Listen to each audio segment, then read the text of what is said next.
How's it going, everyone? Gonna be back with another stream today. So this time is a little bit more spicy, a little more of a homage to when I first started streaming, and it involves the good old siege rhinos. Um, I actually saw this list. I'm actually gonna change the bottom because I forgot to update this. Maybe more abs entry today. Yeah. So to give you a little bit update, how this deck came about.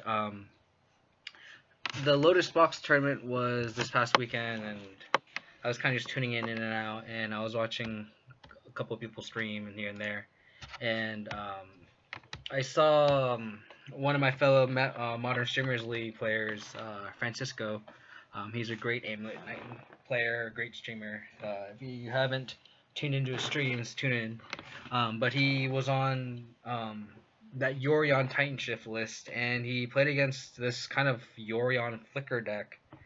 Um, it had 4 Siege Rhinos in it, so I was like, sweet, this list seems pretty gas, so I took it for a spin. I played one little queue with it, and I didn't like the Utopia spells. Um, so I swapped the 4 Utopia spells for 4 Birds of Paradise. I ran a league, and I 5-0'd with it. The deck was really, really, really, really fun. Um, but I think there are some minor tweaks that you could be made to it. I think Sun Petal Grove. I don't know if the Sun Petal Grove were in the 5 list or not, but I don't like the Sun Petal Groves because it's not a turn 1 green source. I swapped those for I think 4 Temple Gardens again, and I think I went 4-1 and 3-2 in the league after something like that. And then from there, I think I wanted to add the Astrolabes because like if you already had on board with like a wall and like a blade splicer or something, um, if you cast Yorion, like it's pretty gas, right? But then there's also times where you play against like red black or Jund where they like discard you and then they kill your wall and then you end up just only having a Yorion and nothing on board. And people always say like, oh, having the Astrolabe is free. So I trimmed an evolution. I cut 2 walls, so it's down to 6 from 8, and I cut a land for 4 Astrolabes. So we'll see how well it works. In my last league, I played against Red Green Obosh, um, and we got Blood Mooned out because they can just kill all of our dorks, and then we kind of need double white and double green because we have Ewit, Eldritch Evolution, and Flicker Wisp. So like my hand was like literally like a Siege Rhino, a Flicker Wisp, and like I think an Eldritch Evolution or something. And I had like 2 basics. I think I had a Forest and a Plains, and I couldn't cast anything. Um, and obviously Yorion is like castable there. So I think having Astrolabe is good. It's essentially free, quote unquote, but we'll see how well it works. So obviously you need the a basic to go in there. So I want to give credit to Ben Bauer. I think he was the one that um, originated the deck. I took the shell. I'm gonna add some tweaks to it, and I also want to give credit to Garrett Martin again because he also has a Yorion like devoted combo list. And it's kind of the same shell color wise. Like it's green white with a light splash of black.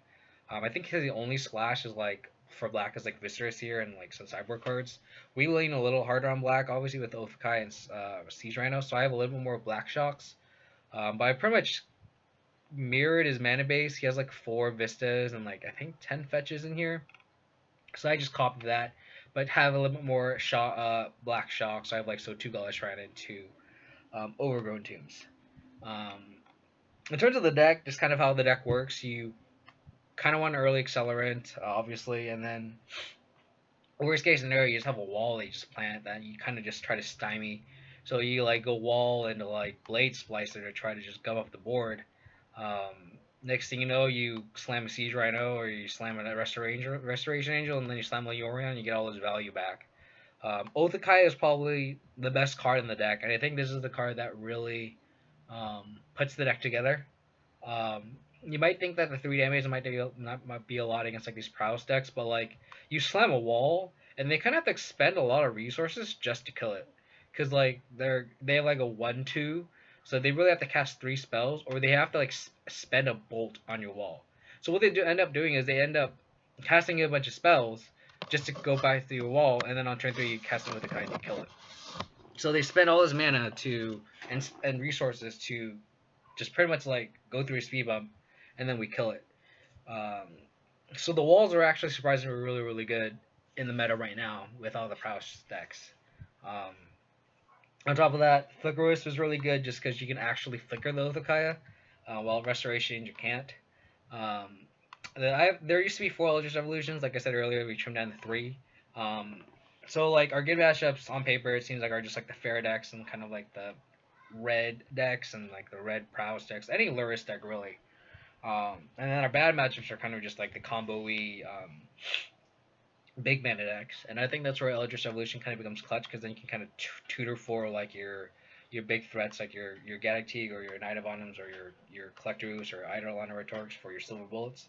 Like against Ad Nauseam, I just went turn 1 bird, turn 2 wall, turn 3 Eldritch Evolution into like a Gaddock, turn 4 hard casted like an Eidolon, and they couldn't beat it. Like Ad Nauseam cannot beat that. What I am scared of is kind of like Tron. We kind of need to like turn to Shock them, or we're kind of screwed. Um, I think that's just a bad matchup in general, which is kind of the case like these with Absent in general, right? Like you lose to big mana, so like stuff like Valaka, like we need an Ashiok or we're kind of screwed. Um, but with the meta right now, the meta is mostly just like Luris deck, so this deck kind of preys on it. On top of it just being really, really, really, really, really fun. So that seems like a pretty decent interaction. Let's get this ball rolling. This is probably the most excited I am for playing a league and streaming it. Um, that being said, I wouldn't be surprised if we went 0-5, but I think it'll be fun. Um, it's just nice casting Siege Rhino again. It's not actually not too embarrassing. Um, I don't know. This is definitely like a meta deck, and you're all like, if the meta shifts back to more like big mana or like combo, then this deck obviously is not that great. And if that's the case, if it does get to that, you can probably add in some like Tidehall Scullers or something. The numbers also I'm a little iffy on. I kind of just stole the shell. I didn't want to change too much with it. I mean, there's the number of slots for each card is kind of questionable. Like, do I want the 4th Ephemerate? Do I want a 30 Eternal Witness? Do I need 6 walls? Can I trim down to 4 so I go down to 1 Ephemerate so I can bring up the extra Ephemerate? Is 5 removal spells enough? It's like stuff like that. It's kind of hard to tell. So I'm kind of just, I don't want to change too much. So that's why I'm just testing out the Astrolabes for now and just gonna take it piece by piece, day by day, with trying to hopefully get this deck somewhat reasonable. I mean, trophying it is a big deal, so Luris, keep this on the play with the bird is pretty solid. So this is why I really like kind of like the play patterns with decks, where like if you're like a Luris deck, you kind of are incentivized to bolt the bird, and then worst case scenario, if they bolt the bird, you just have a wall, and then if they don't bolt the bird, they have like a prowess creature, we just turn to oath them. So it's like it's pretty gas here. And if they don't, then we can just like slam a wall, and then like we can try to block their dude. Oh, and this Infect might be a bad matchup. Luckily we can turn to oath them, so that's actually pretty clutch. So luckily we have the ramp here too.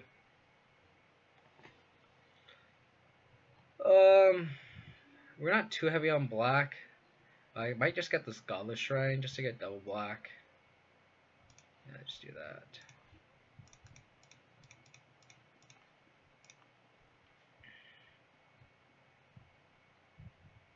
Opponent's like, what is that card?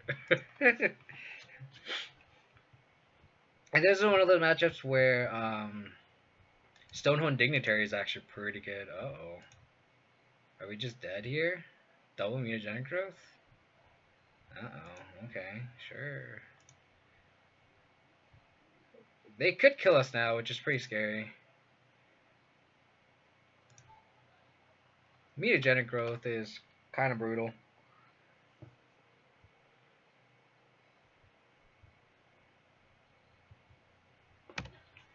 That's pretty bad. That's a combo where we can't block and our walls don't really do anything. So hope we need to like draw a path or something. Astrolabe isn't exactly what we wanted, but I mean, hopefully they just expel all their resources on just saving their elf.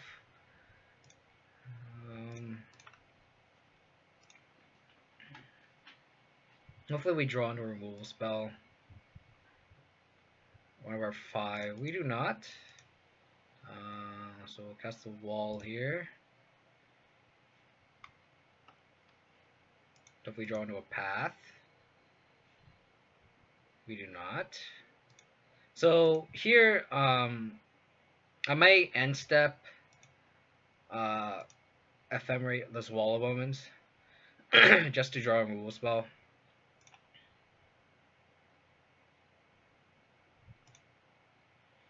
Hopefully their hand is just like lands or something, and hopefully they have to expend all their spells. Uh-oh. Are we dead? We're pretty dead if we don't work on spell. Yep, that's... Yep. This is... Distortion Strike is the card that is really bad for us. How's it going invested? We would not have drawn the removal spell. Yeah, so Distortion Strike is really the card that hurts us the most. Ring of the Thoughtseizes.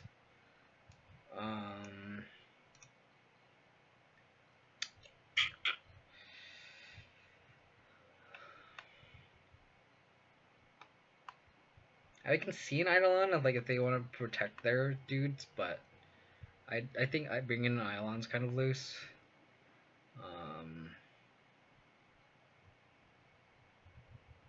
I think that Distortion Strike is really what beat us there. Like otherwise we can really block their dudes for days. So Distortion Strike's really the card that we really have to watch out for. And Blighted Agent.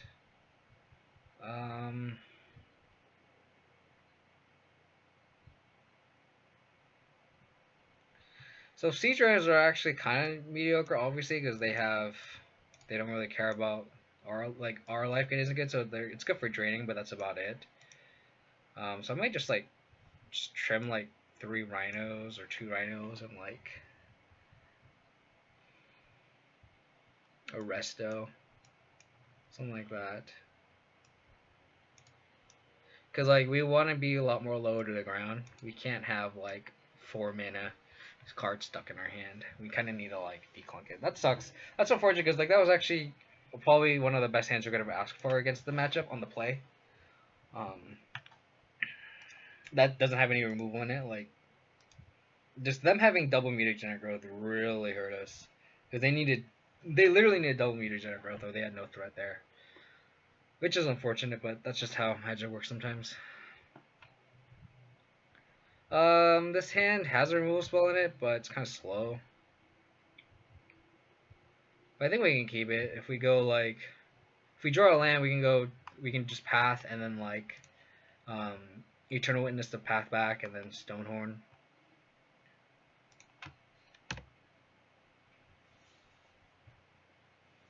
We need to draw lands though, but this is kind of a more below average hand against Infect for sure.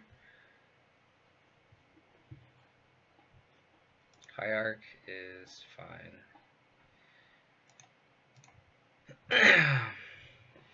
Hopefully draw a land here.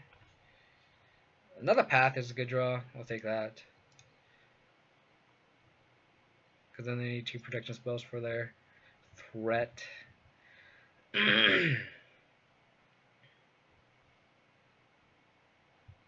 Sure.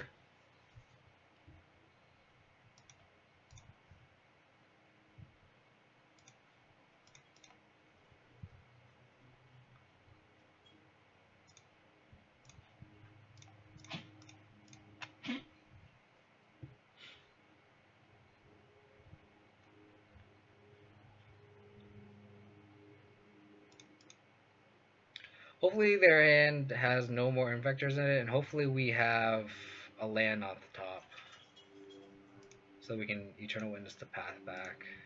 Oh crap, oh my gosh. I just misclicked the wrong land. That's embarrassing.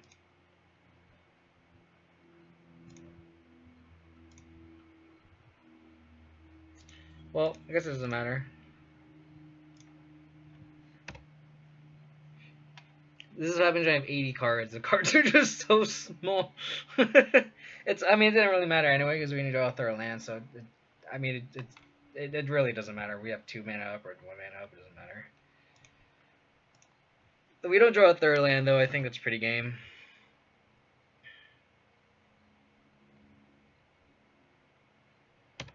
I mean, they could go the damage route now, which is not a bad plan.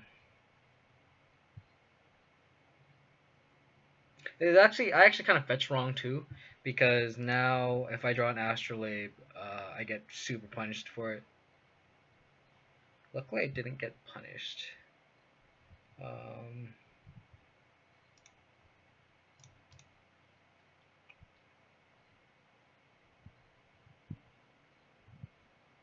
Let me make this bigger.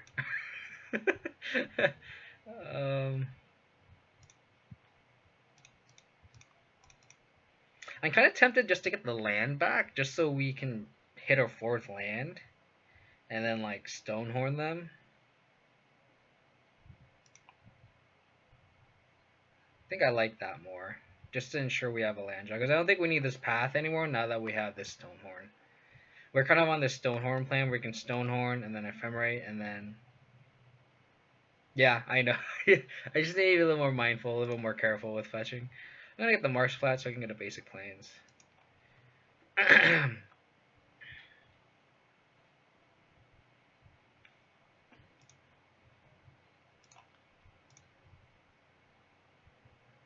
And then we can have like the Stonehorn Ephemerate Eternal Witness combo going. So, like, they're pretty much locked here. As long as they don't have a removal spell or they don't kill us this turn. The likelihood of them killing us next turn could be pretty high. I mean, if they deal 10 damage to us, this fetch is offline too. So...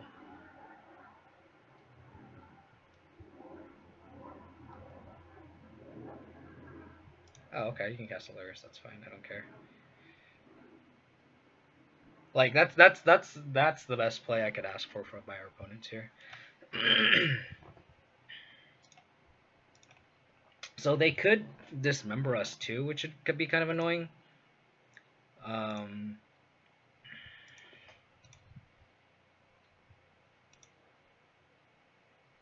Dismember would definitely suck.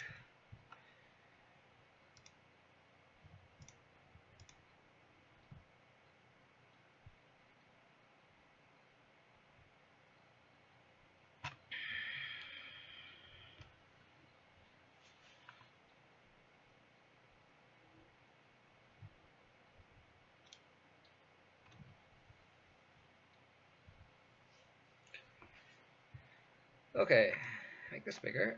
Get the Plains. Cast the second best Rhino in the deck.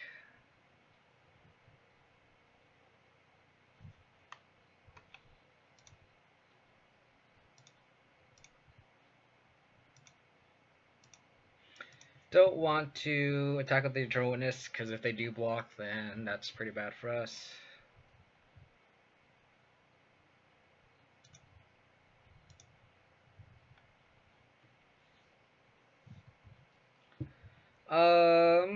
So I think we need to cast this wall, just see if we get a land. We're going to pull up a bird and then Ephemerate the Stonehorn. They could also Spell Pierce us. So I think it might be correct just to Ephemerate now, and then just to play around Spell Pierce. Let's do that.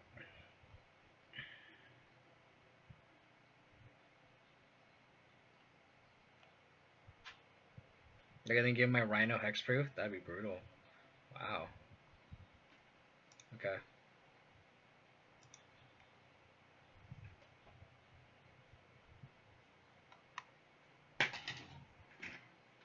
But that doesn't give it Hexproof.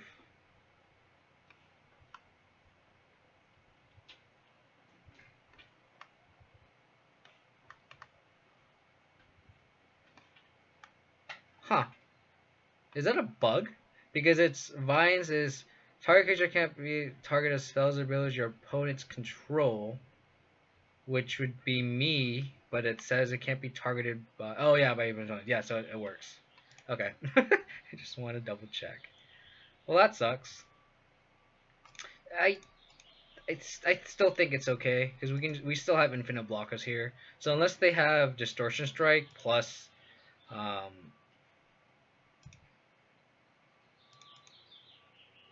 like they pretty much essentially need distortion strike.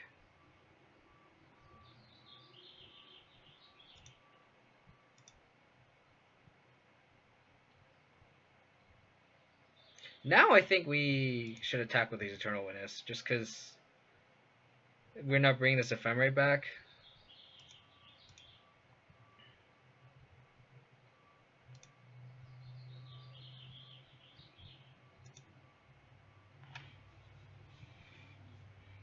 No, actually, I shouldn't have attacked because now we could have Yorion too. So we just need to survive this turn and then Yorion, and then we're pretty set on Ephemerate plus Eternal Witness.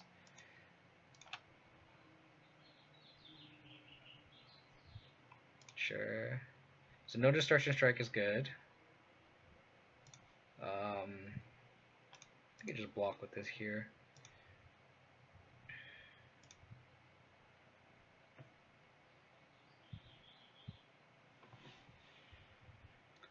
Blighted Agent? Sure.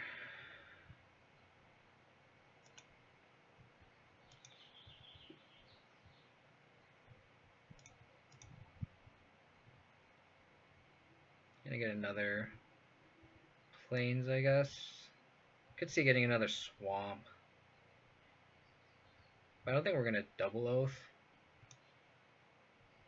Maybe just get Plains. If I want to like Flicker Wisp plus Oath. Maybe Basic Plains is better.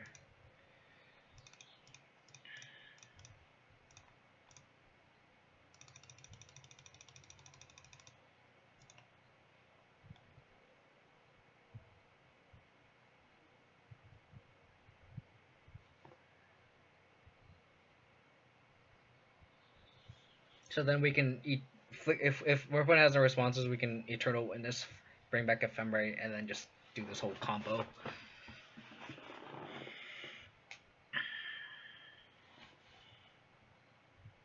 And this is the power of Yorion here. Yorion plus Ephemerate is just stupid with Eternal Witness.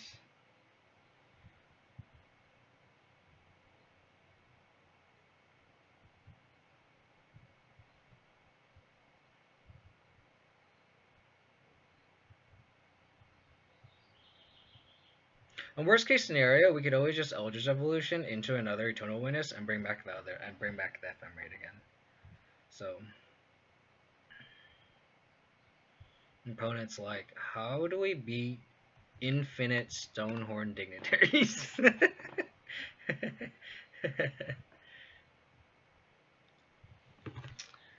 Opponent is in the tank.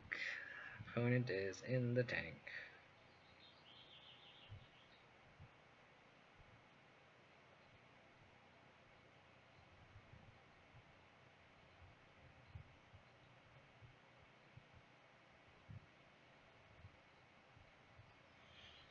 Your opponent does not want to respond. Or is it my internet? Let me just make sure it's not my internet. Make sure my decks.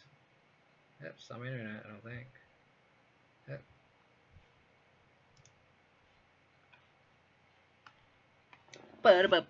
Since my opponent is not responding, we can just look at the deck again, just to recap. I think the real card is Stonehorn Dignitary. That card's so good.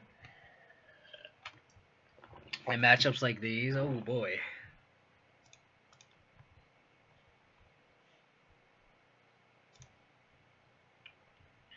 Oh boy.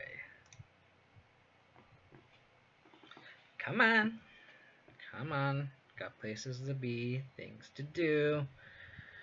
Gotta flicker these bad boys. Come on. Opponent is a dismember.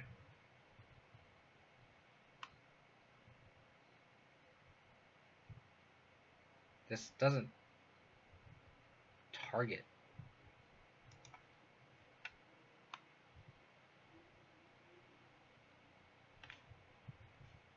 Did he spend that much time reading it? Just like,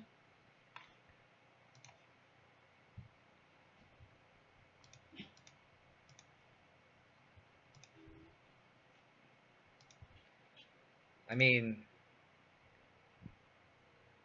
okay. Yeah, okay. My opponent was like, what?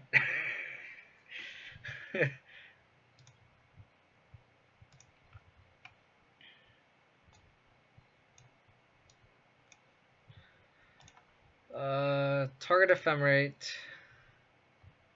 target opponent, and I would like to draw a card.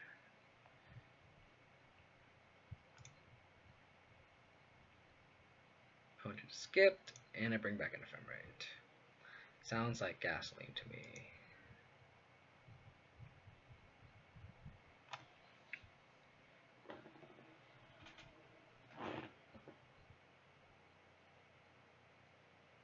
We could also I'll just evolution into a restoration angel and flicker the stone and dignitary that way.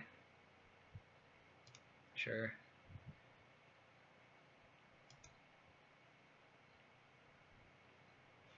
Does restoration angel target? It does. So we can't play around vines there.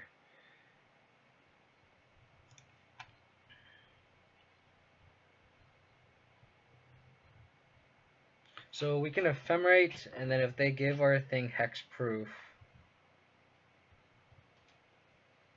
can't do anything about it.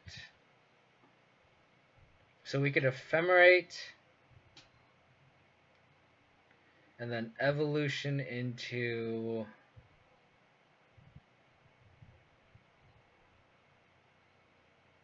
Eternal Witness and ephemerate again, or we could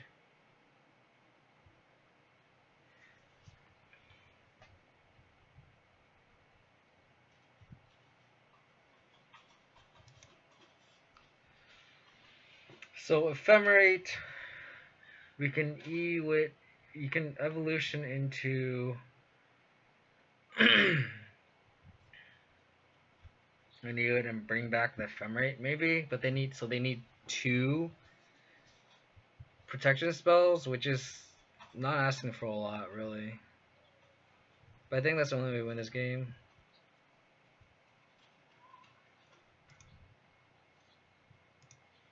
I think first things first, I think we target the Yorion.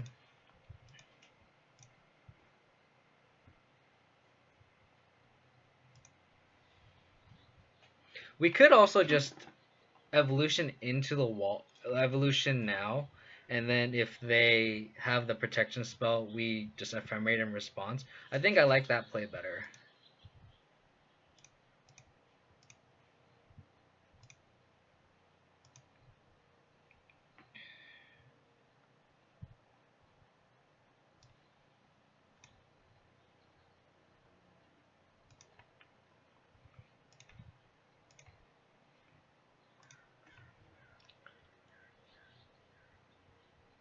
So they don't have a protection spell.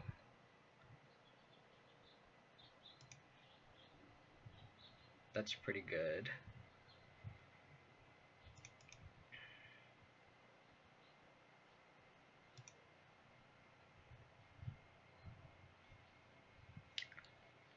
Cool. They just knew that we locked them out. And like even if they didn't play incorrectly, like we could have done this play where we ephemerate in response. Next turn we ephemerate the Eternal Witness, bring the ephemerate back, etc., etc. So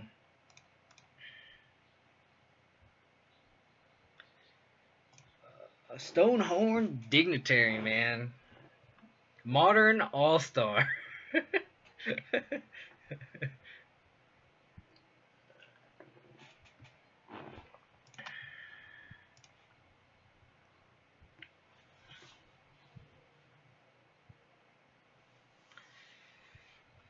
This hand's a little too slow on the draw. I think we need like a bird or a hierarch. But we need green mana.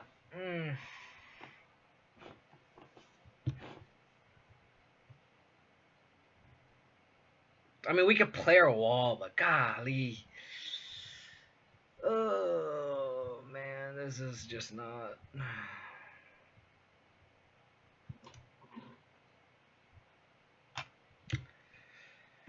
This is what we got, boys. This is what we got.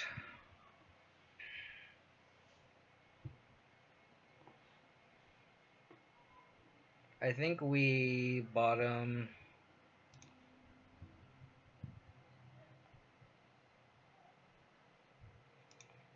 Land and Astrolabe. The Welcome Block. And then we need the Stonehorn. Ugh, Ink Moth. Good card. Excuse me. Land's good though. Land's good. Just need more lands. A bird off the top would have been broken for us, but attack for 1. Don't attack for 1. Ballsy move, opponent. Ballsy move. Let's get Temple Garden.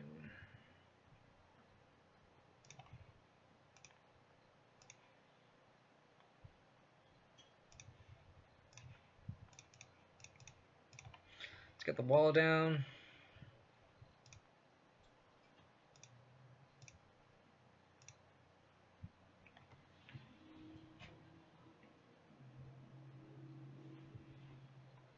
Yep. I guess they wanted to protect it, which makes sense.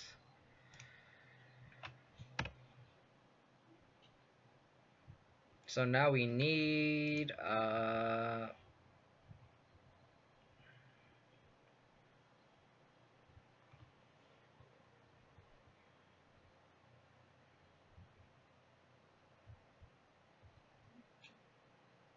I think we play the Flicker Wisp here. And then block, hope to draw a land, and then just do the same Song and Dance as last time.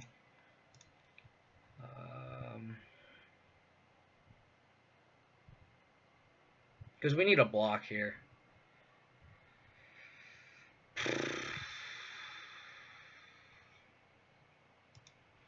Because they can just do the same thing again, we're dead, and I don't think we can bluff doing anything else.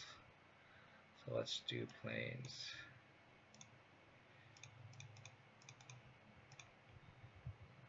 Flicker a wall.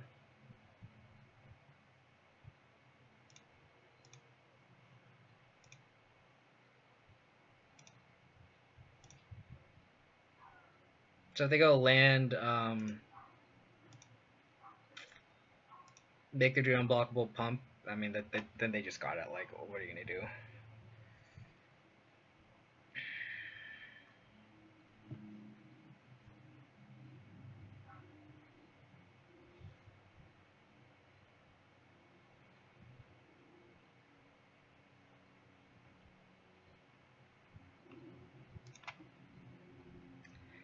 That's fine. That is also fine. So we're going to take 2. That's fine, that's fine, that's fine.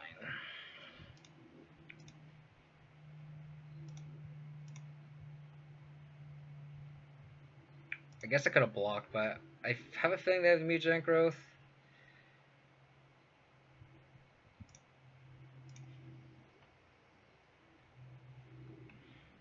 But now we can kind of just attack back too.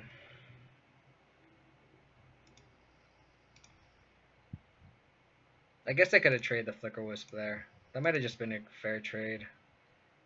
But also telegraphs that they have mutagenic growth in hand. So they have mutagenic growth and X.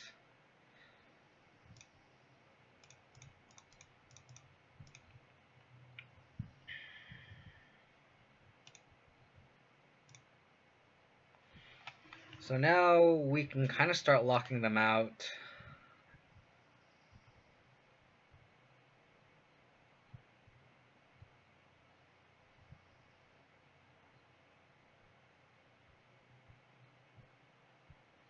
Mutagenic growth and X. That's my call here. They could path our Stonehorn, which would be kind of annoying. They could just also just play Lurrus. That's fine too.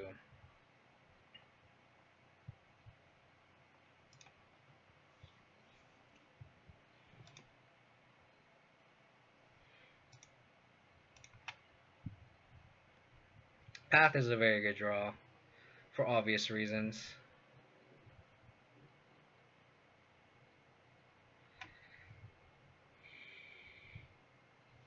I'm just trying to figure out if I can somehow stall so I can like play like these 3 cards out and then get the most value over Yorion, but I don't think we have the time. I think we just need the safe play.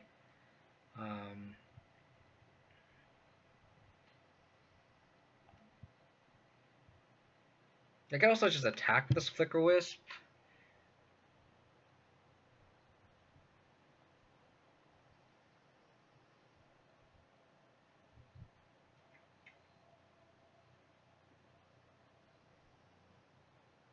I think it's too risky to attack with the Flicker Wisp just yet, because they can just if they have the Mutagenetic Growth, it's like they're incentivized to do it. So I think we're just gonna Yorion here and just go infinite on the flickers.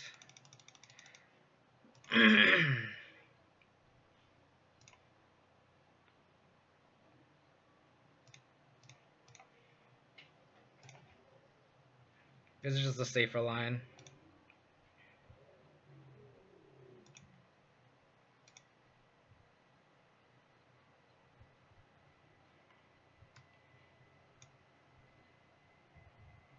So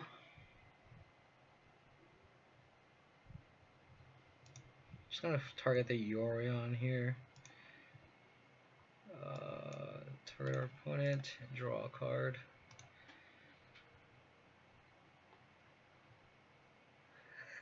Only 5.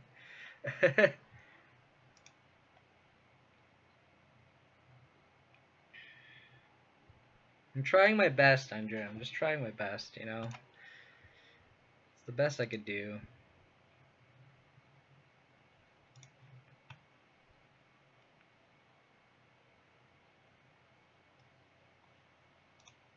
Just go infinite here.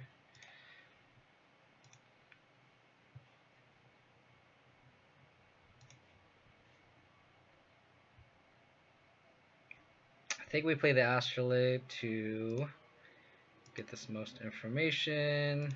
Try to get a land, if anything.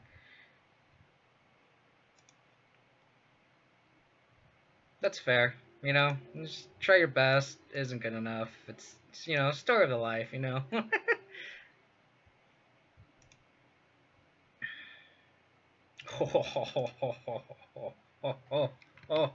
Oh, baby. Yes.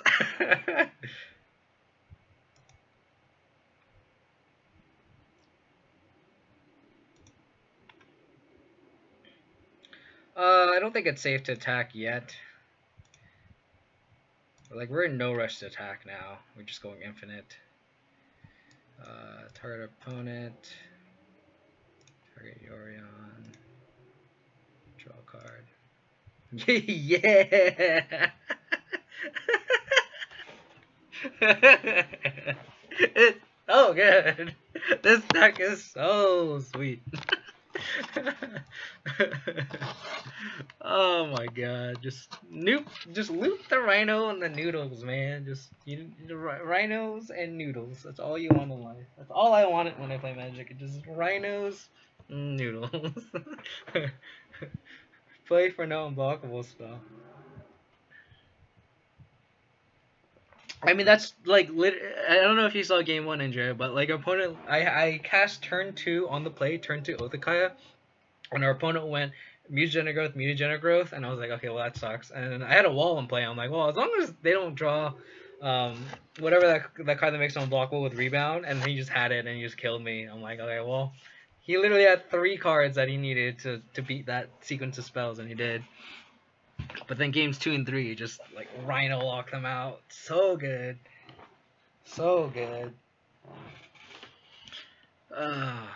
That's some hot magic. That's just, you know, this is why you don't talk crap about Siege Rhino.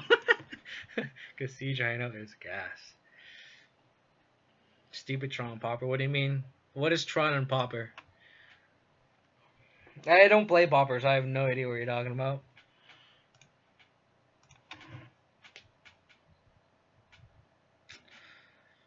Gigantha? So is this Tron? Has to be, right? It's either Tron or humans.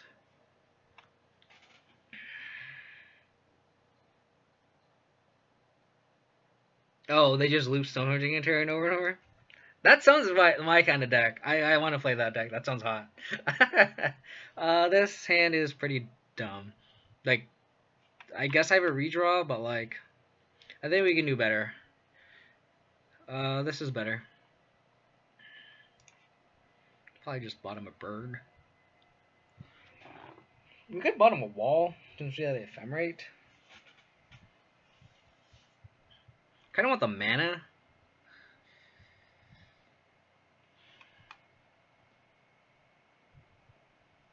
If it's against humans, I kind of want the other wall. So I might just bottom bird.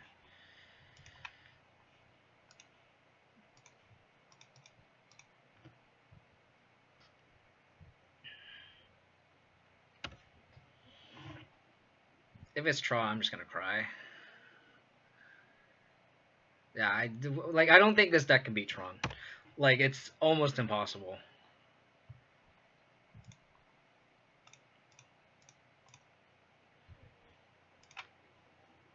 Oh, okay. Well, thanks. And then our opponent's just gonna Oblivion Stone us out of the game. It's gonna be sad.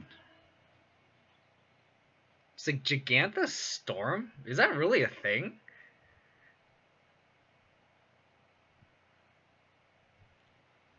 Opponent's gonna turn 3 Tron us, and I'm going to be very sad.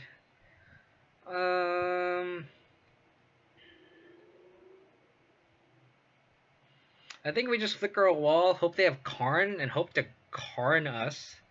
And then we can ephemerate the Flicker Wisp and target whatever they Karned, if that makes sense. I could also ephemerate...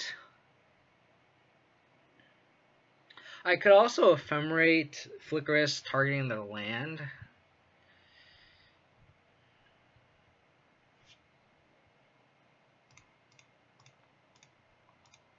On, like, the upkeep.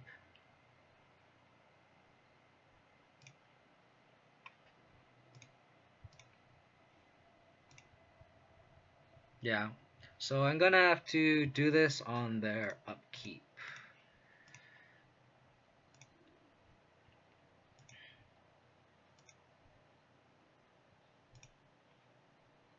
The value.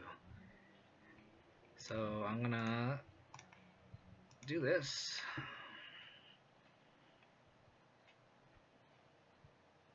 So we need an Eternal Witness off the top. That's essentially how we win this game. Is we just like take him off lands.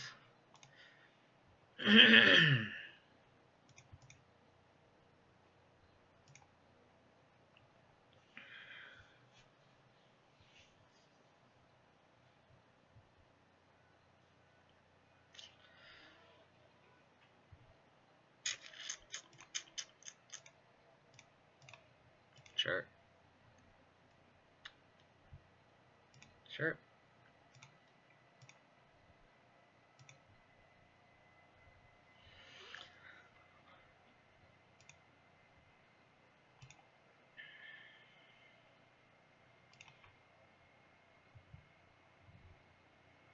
So targeting Flicker Wisp doesn't do anything.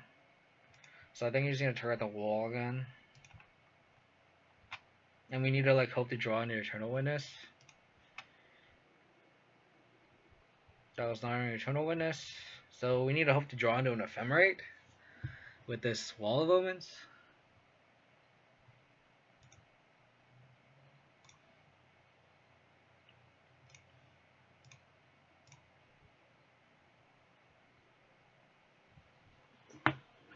Oh, it's getting a little cold. I'm gonna turn the fan off.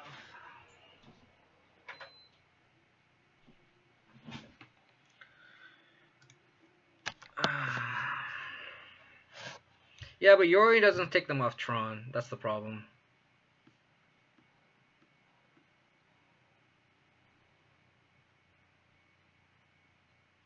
It takes them off Tron like the following turn, but then they already play the payoff.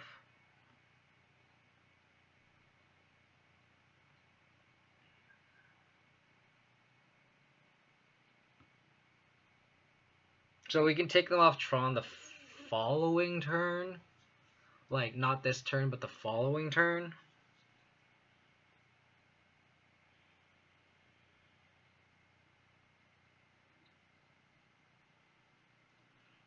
But then I don't think we can win.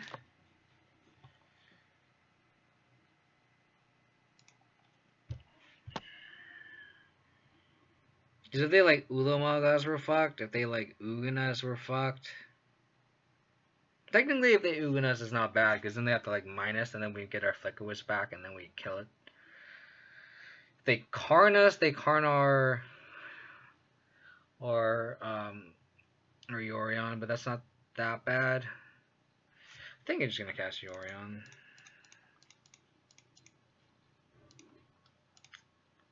Because if we wall and then we don't hit anything, then it's kind of bad.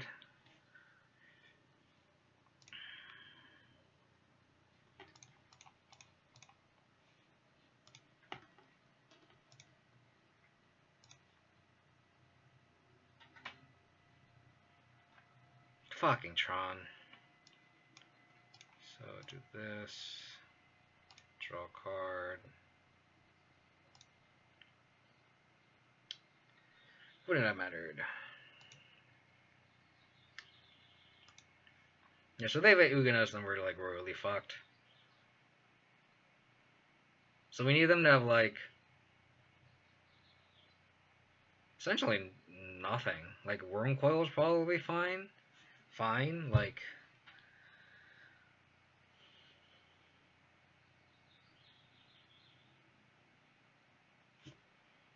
so 3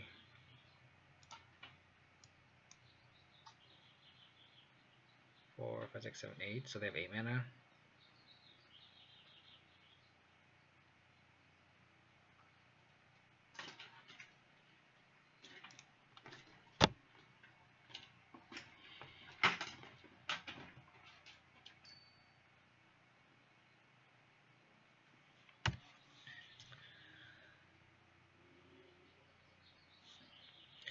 That's a really sad Yorion.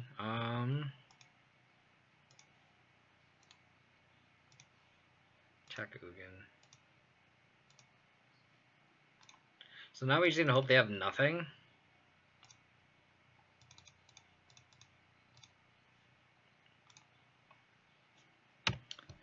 We take them down to 6. And then theoretically, if they don't have anything, we could theoretically take them down to. We have lethal in hand.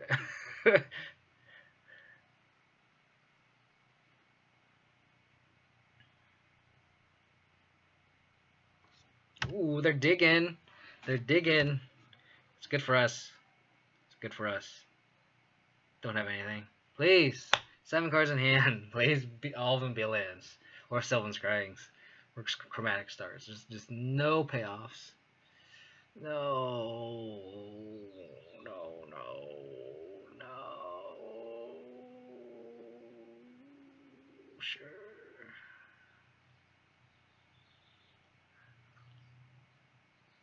Oh no. Oh, they're gonna pay that Gigantha. Ah, man. Well, we can Oath the Karn down.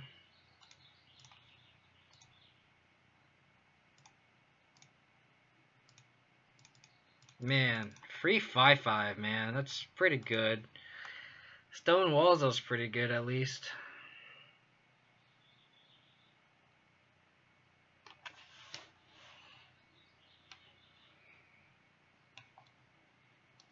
I mean, if all he does is just attack me, that's fine. That's his only play.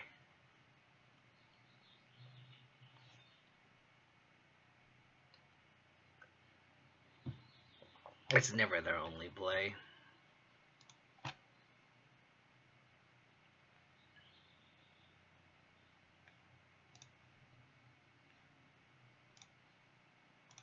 Wow. That gives me an out if they don't play anything else. Oh my god, stop. Stop it. Oh my god.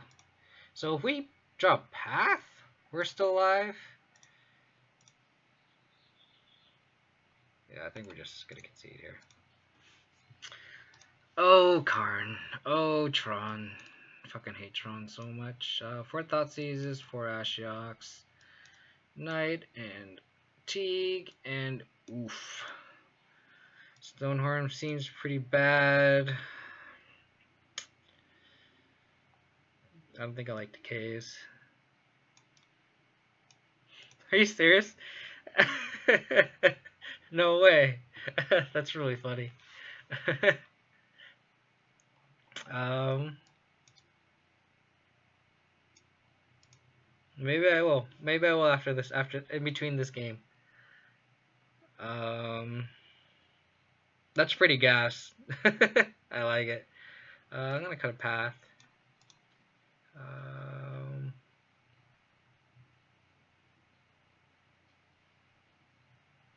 oh sweet. I have 2 minutes. I think it's MTG Goldfish. Sweet. Stupid advertisements. 14 seconds. Come on.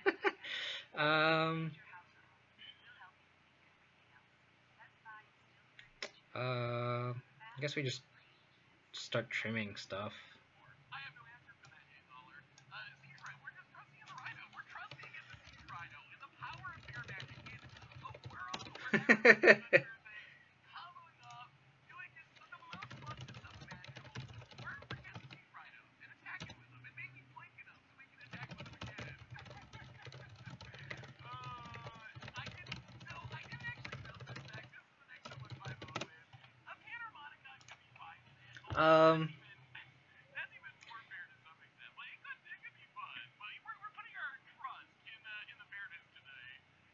Cut a wall.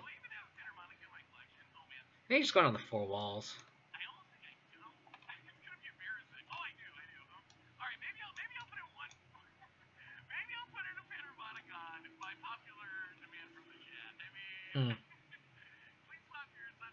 It's kind of distracting. Let me know if he says anything cool.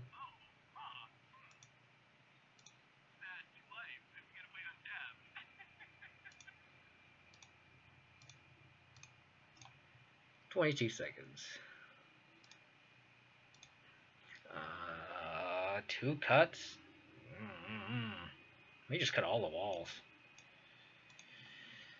Cut all the walls. Because they don't do anything.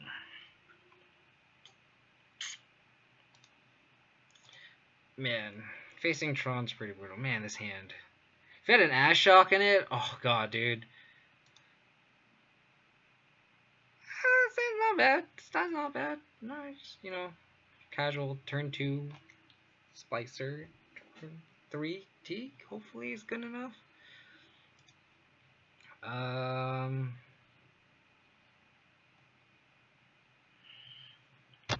Probably just bottom a land.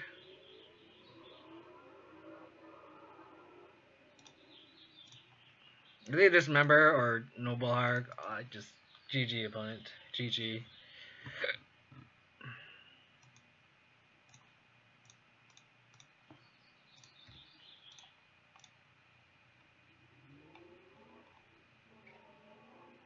What's he doing now? What is that card there?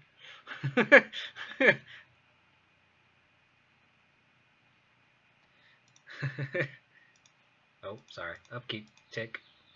My bad. I have his child on the side too. Sure. So I think I'm gonna play the Blade Splicer here. Nothing that my opponent has that could want me to make me play Teague. So I'm just gonna do that. I think I want the clock.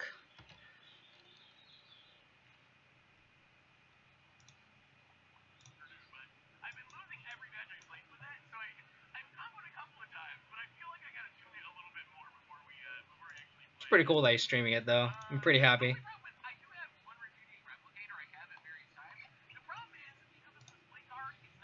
Hopefully he has good luck. Dude, if we get paired though, I'm gonna be pretty sad. I do not want to play this mirror.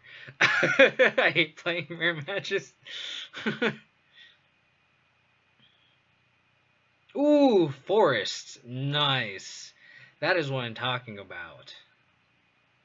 So now we could really put the pressure on and play out our another blade splicer.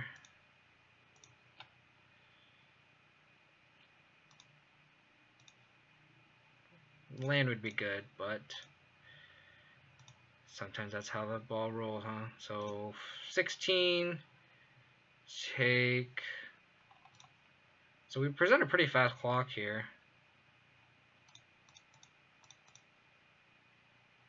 It's a 2-turn clock.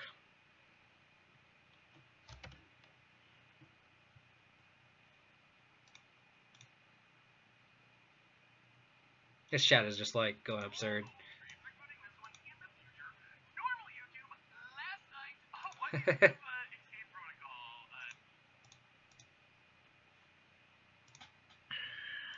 It's pretty cool.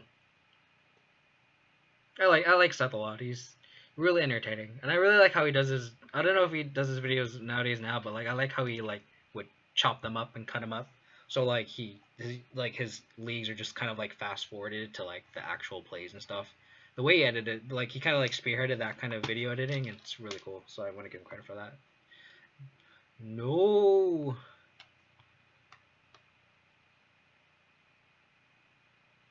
Blast zone. Oh. Okay. Sure. Land.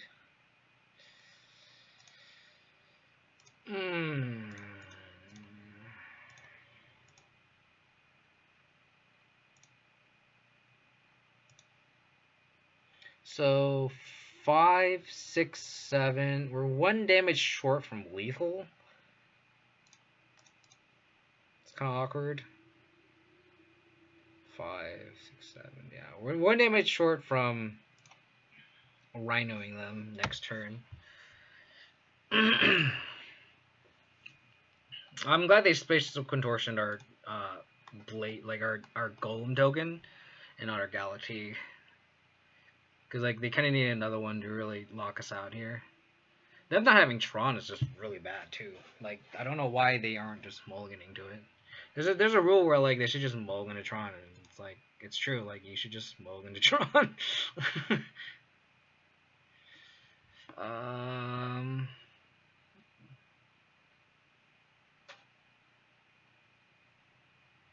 So they need another spatial contortion here, or otherwise this Galaxy locks them out essentially. Lands would be good here. Like I would really like land. Ashiok is okay.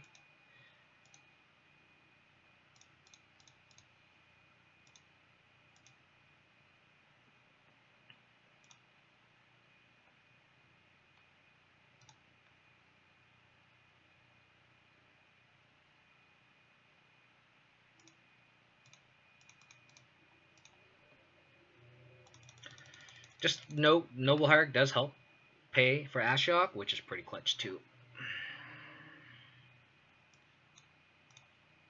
Just gonna mill them, hopefully hit some decent payoffs.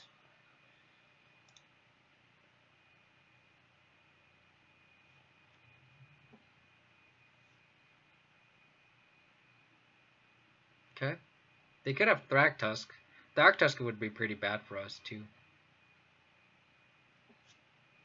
9. Sure. Gosh, we need some lands here, please.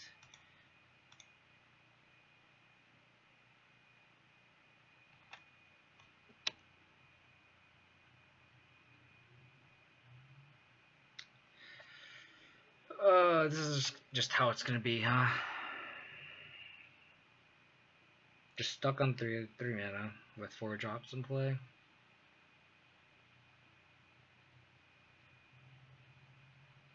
I think we just attack with the golem for now.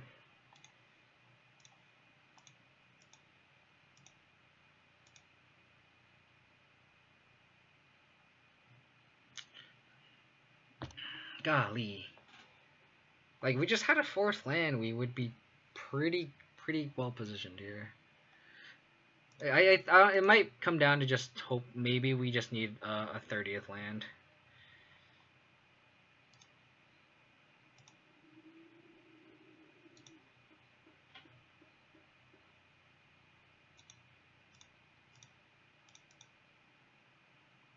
I could also just Flicker Whisper token too.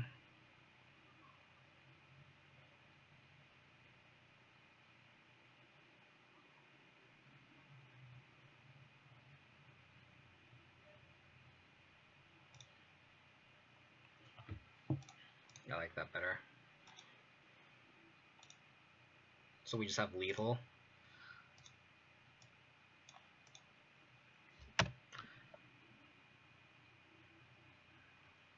Don't have the Tron mana, please.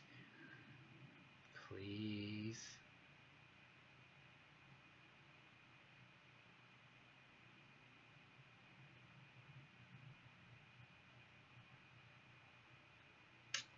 Always have it.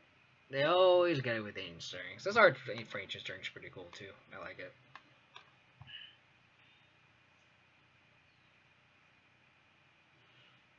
Thing is, this Galactique is also locking them out too. So hopefully they just have a bunch of Planeswalkers. The thing is like, they can cast this Gigantha. Oh, okay. Can't search, buddy.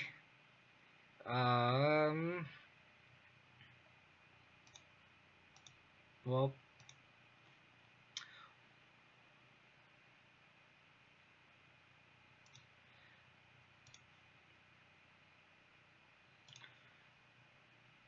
we can just go like this for now. And then they just have mana to kill Galactique. I guess it's free to just do this. They have mana to kill Galactique. They can pump this up to 2, and then God, really needed that 4th land because we could have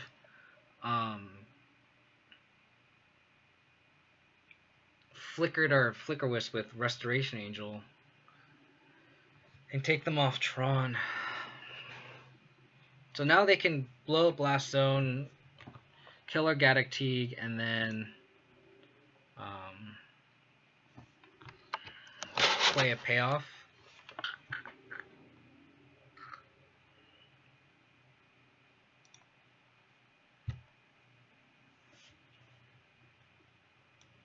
So they go crack saves. They have 7 mana plus whatever land they have. So Karn isn't enough. Ugin would be pretty bad if they have land plus Ugin. So Worm Coil's fine. So they need literal land plus Ugin. Or sweet.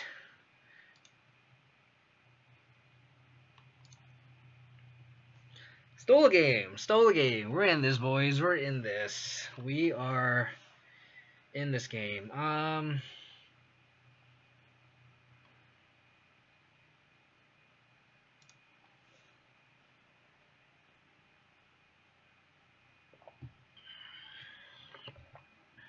Blade Splicer's pretty gas too. There was one game where I Blade Splicer had another Blade Splicer and restoed it, and then Yorion. So then I Yorion double Blade Splicer and Restoration the Blade Splicer, or Restoration the Yorion and made more Blade Splicers. It was just so sweet. And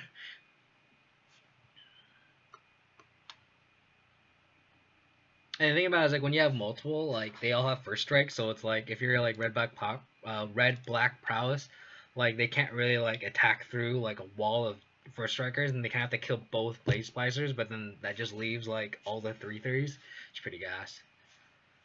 That being said, this hand is awful. Oh, this looks like a bad matchup for. Oh no, it's Green Boss. This matchup's actually fine, but he kind of needs to fetch for a basic. I wonder what he fetched for. Mulligan.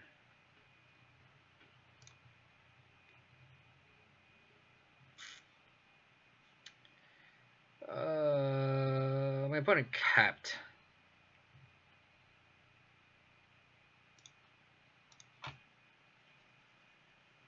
We need an Ash Elk off the top, and hopefully my opponent just have nothing.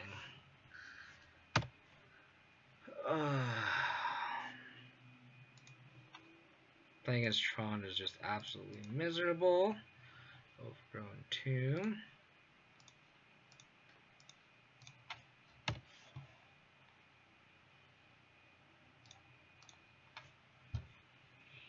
Yeah, this is really good for Seth. I don't know what his sequence was. I guess he got his bird bone crushed.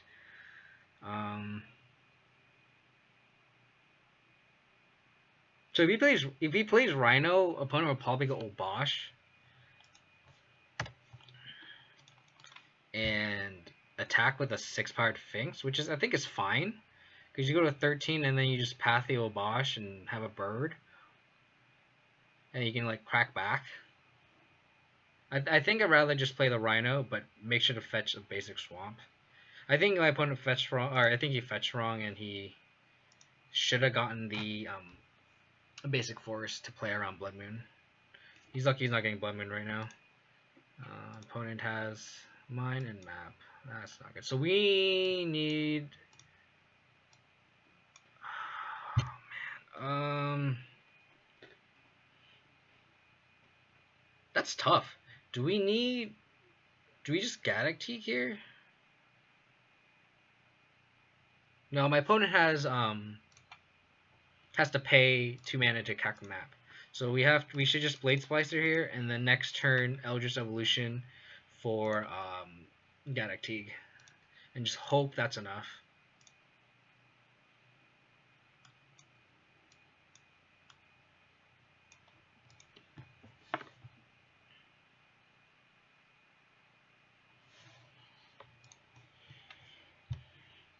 He got his Rhino bolted. That's brutal. That's actually not bad because you can probably just Flicker Wisp the. You could path the Obosh, Flicker Wisp the Oath, and then just like kill the Fang. So the opponent only has 1 card in hand. His spot actually isn't that bad.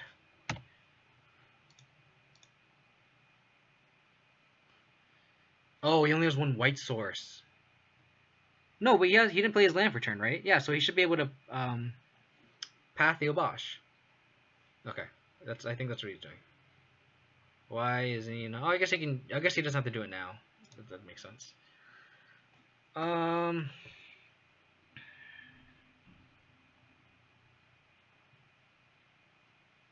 opponent played land. So I think we just Eldritch Evolution for a Galactique and hope that's enough. If he searches for a land, I guess he can get Blast Zone.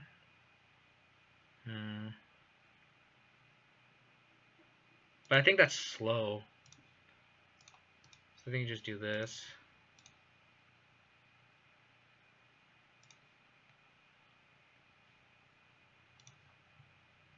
Not hitting our 4th land again, which is kind of annoying.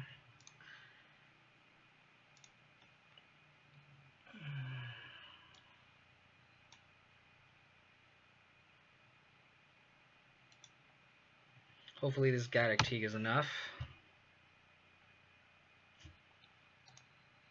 Yeah, I don't know why my opponent, why Seth didn't play the bird. It's like pretty free, and like if my opponent, if his opponent plays Blood Moon, then he just gets super locked out.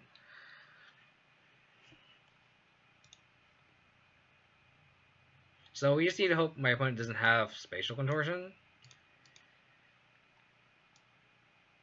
He could just play Gigantha here too.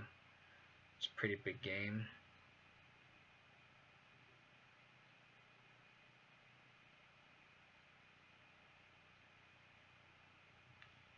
Yeah. I mean, hopefully this Galactique is enough. That's all I could really ask for. So now I think my turn. I'm gonna Eternal Witness, get back land. If I don't draw land, and path the Gigantha. Sure. Or if I draw a land, I could... No... Hmm.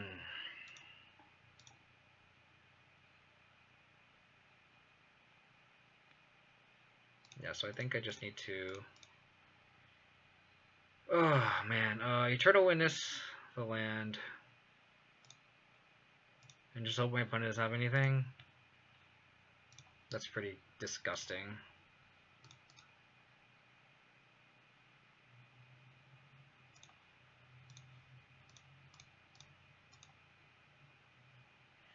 And just hope my opponent has nothing. I mean, it's hard to say. I think if my opponent just Spatial Contortion or Galactic, then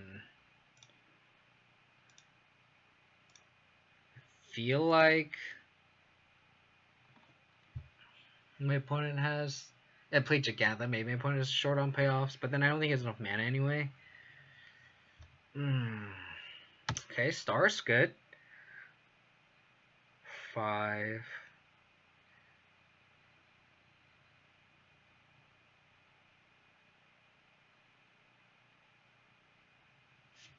Gosh. How much just filtering and filtering and filtering. I'm just gonna let it do his thing.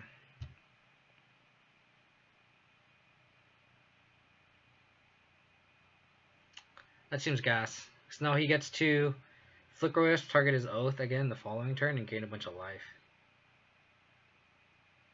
Yep. He'd also Flicker Wisp, target Yorion too.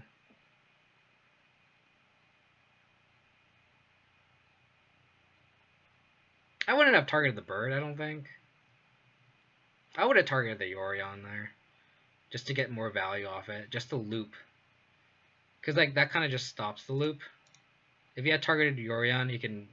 And then it comes back next turn, and then you can flicker more. Like you get more value out of your flicker, your Oaths. The flip side is you don't get to attack with the Yorion, so I guess there's a trade-off there. Oh my god! Please just stop. Oh my god! Please give me a Knight of Autumn on top.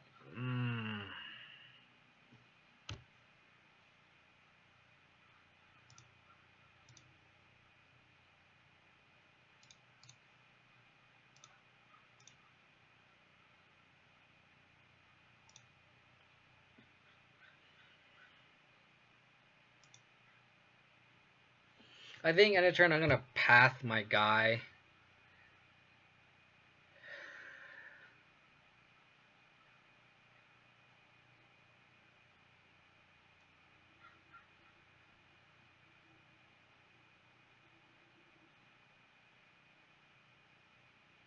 They're like 1 point short again from like Rhino plus Yorion.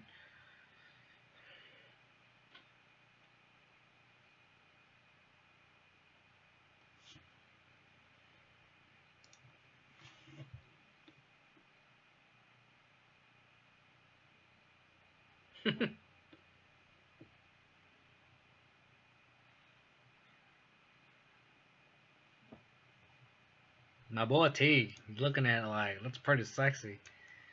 Oh god, what's he doing now? Oh, I guess he had the mana.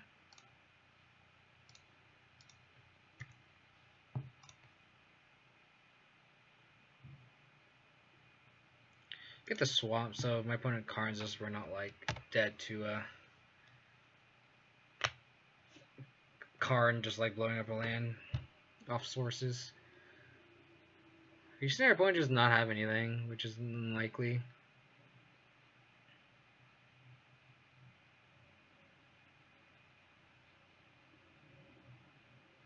Like, Ugin's actually okay.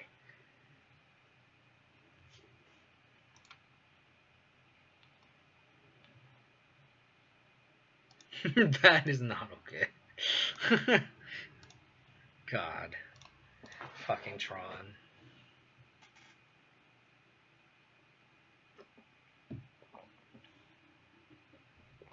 I mean, it's one of those matches where we can't really win. And to steal the games felt pretty good. We kind of have to get like super lucky. Them having spatial contortion on the Galaxy game 3 is really what killed us. I guess he had the Oblivion Stone anyway. but this hand looks like a mulligan to me. Oh, it's already a mulligan? Oh yeah, then you have to keep that. Yikes. Hopefully Seth has better luck than I do. In the matchup pairing, no Trons, please.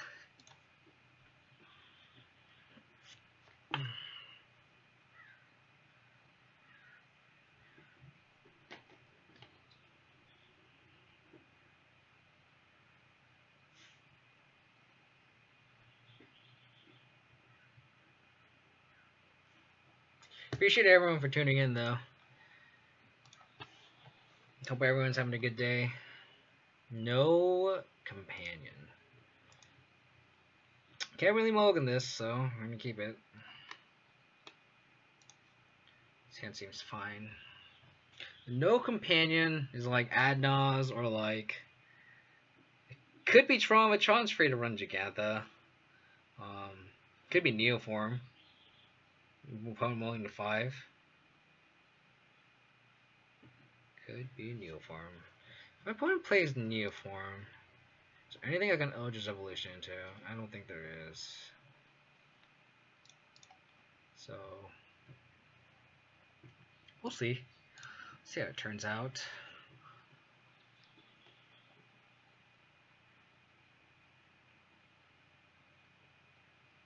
My opponents are playing really slow today. I actually have to start commentating for the Modern Streamers League today. It's at 5 Pacific, 8 Eastern. Hopefully you guys are free to tune into that.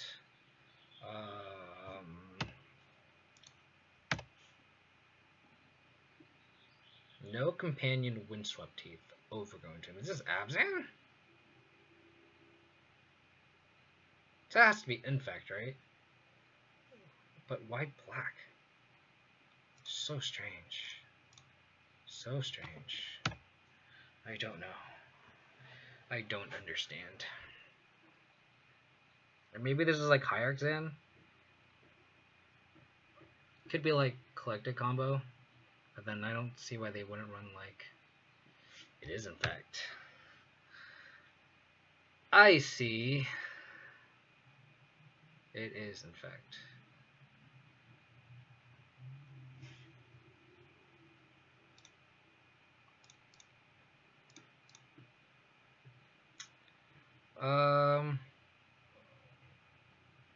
No, but just straight Infect. I think I'm going to Othakaya, the Plague Stinger. And I hope they don't die to this guy, which I doubt. Because, like, I can't block this guy yet. Like, I have a bunch of fodder I can just block this guy later. So I think I'm just going to Oath this guy. I can go, like, this, and then Blade Splicer, and then Yorion, Flicker, Othakaya. I mean, I might just take a shit ton of damage here, but, I mean, it's... I think this is a line to win versus taking a line that where there's not that much of a payoff. Whereas, like, now I'm just playing 2 defensive. I mean, I might have been able to stonewall him, but, like, he might have been able to protect the Plate Stinger the following turn. I'm just going to F6. Not a company. It could be a company deck. You never know. That could be an Infected the Police Company, but I haven't seen it. Hopefully there's no, like, make my dude unblockable. That'd be pretty bad. Playing against a lot of Infect today, though, which is pretty funny. Yeah, I think I just played Blade Splicer plus Noble Hierarch. And hopefully that's enough to stonewall him. I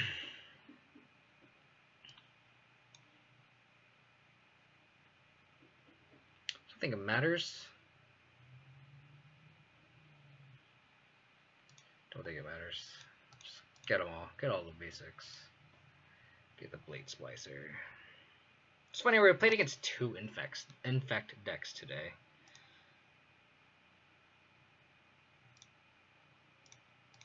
That's modern, though. That is modern.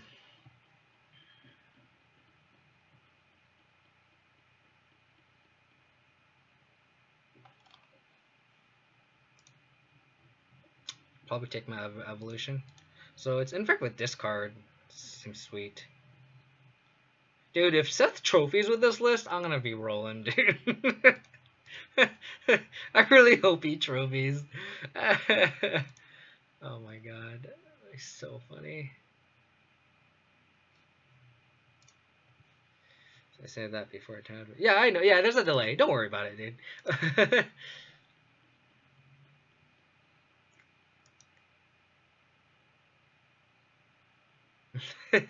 That's a good way to put it, Urban Punk. That's a good way to put it. 1, 2, 3, 4. Sweet. So I can Rhino plus Blossom, and then Siege Rhino next turn, and Yorion next turn. I think this is where you get aggressive too. We can start attacking with this Golem. But we're going to draw a card first, just to see what we have. Our opponent also mulliganed to 5, so it's my opponent's just not drawing anything really. Noble Hierarch. I think it's better to just play Rhino now. Start getting really aggressive with our Golem plus Yorion.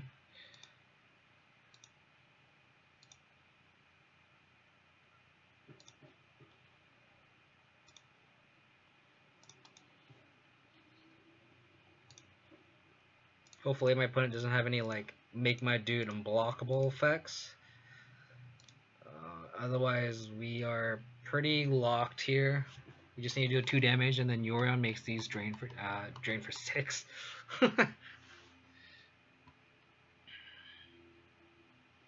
Sure. That sounds good to me.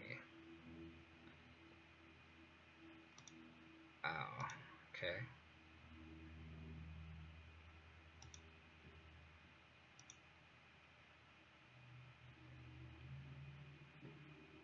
So I could attack with a Rhino and the Golem, but I think the safe play is just attack with this bird.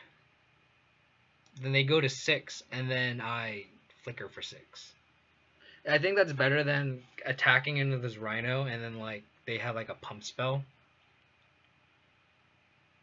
Like I think that's how we just like lose this game, quote unquote. I think this is just like free, essentially. Like I feel like this is like a higher percentage to win than like my opponent doing all these defensive plays. And I think all lines go to the end of like just me winning, I guess. But I think like this line just is kind of just ensures a victory this turn versus like giving our opponent another draw step. It might sacrifice their whole board, but I think this is just the safer line, quote unquote.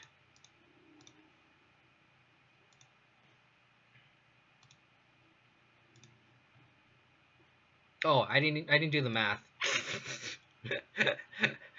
Oh my god. That's so funny. I thought my opponent was at 6 for some reason. Well, that's really embarrassing. Again, all lines go to the end, so it doesn't really matter. but you know, my apologies. Can't math. I don't remember how I started our last game. I think I just bored in these thoughts. I think I just bored out. Excellent rhinos.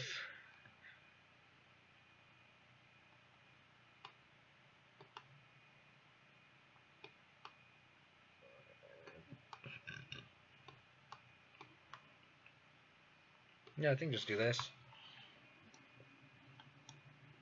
What are all the siege rhinos?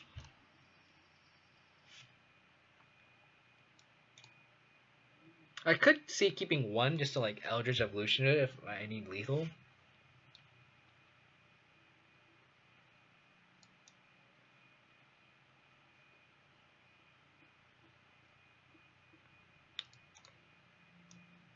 Nah, it's fine. Did he lose game?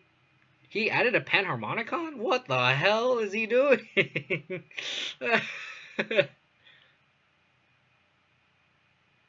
I mean, don't get me wrong, Panharmonicon is sweet, but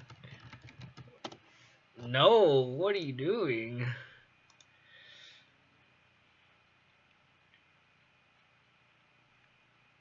Because it costs 4, so you have to play it before you cast a Siege Rhino, and often you need to like cast a Siege Rhino to stabilize. That seems kind of loose. I don't know. I started playing when he started swapping with the deck. Oh, oh, is this a different deck now he's against? Did he not update his record? Because is this still Ponzo Obosh?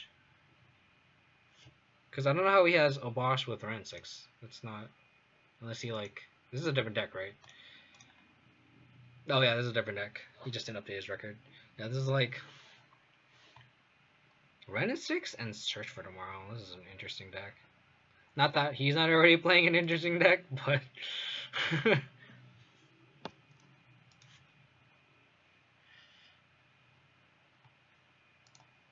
I would like to pick my Udon Noodle as my companion.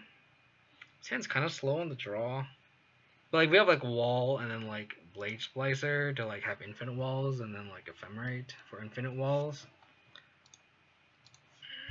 It seems fine.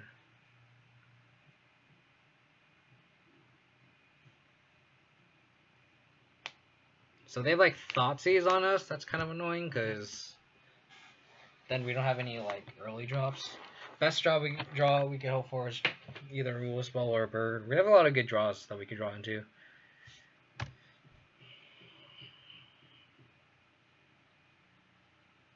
This is a Thoughtseize. Thoughtseize would be pretty bad. I mean, I assume they would take the Wall. Because that just slows us down so much. Like, we don't have anything until turn 3. Luckily, we don't have any removal spells that they want to take. Because, like, ideally from their end, they're like, I hope to nag, like, a Path or a Buff Decay. So, like, taking the Wall is the correct line here. Hopefully draw, like, a Birds. We just draw a 4-drop. Which is fine. Hopefully we draw a Wall next turn. And hopefully they just go discard spell here. If they have an Infector, that's pretty gross. Okay.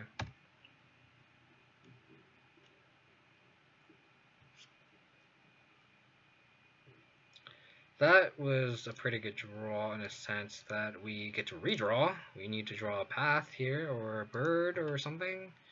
Path is a good draw. I think I'm gonna Path it now because to dodge a protection spell. It ramps them, but like we want to slow them down from attacking. And if we can slow them down from attacking, that's when we can start stabilizing. Oh, Inkmoth Nexus.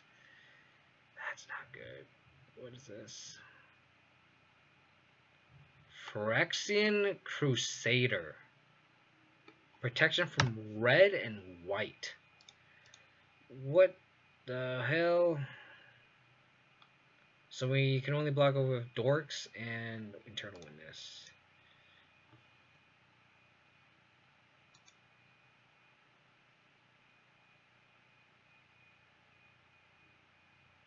Wow. What a card. With first strike too? So like it deals -2, so like I have to block with a 4/4 at least, which I don't have any of.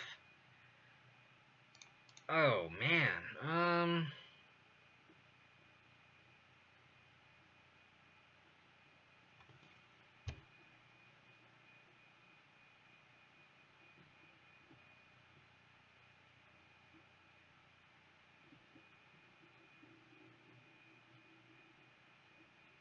I think at this point I just have to Flicker Wisp my Astrolabe.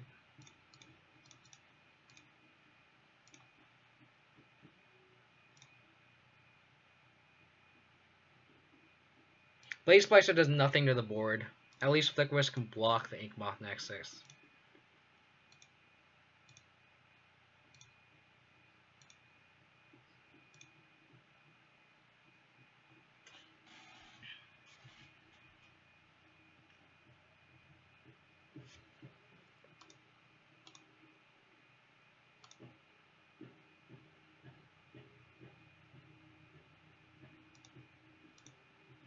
Hopefully there's no pump. We need to draw land. Another one? Oh my god.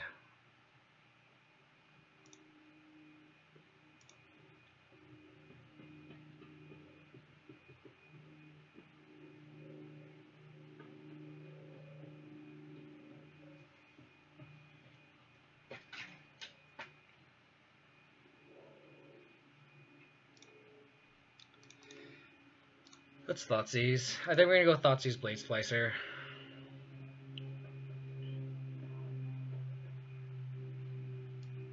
Blossoming Defense and Abrupt Decay. So I think we're gonna take the Blossoming Defense.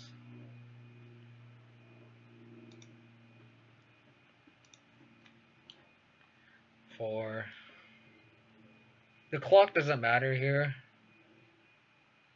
So I think I'm gonna attack with this Flicker Wisp.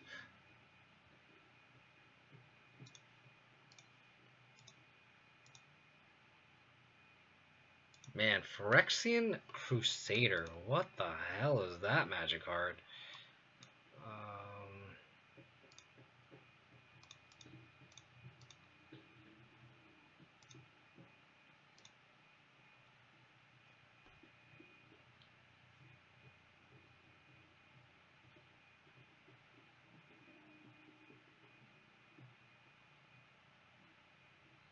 So we need to go wall into wall?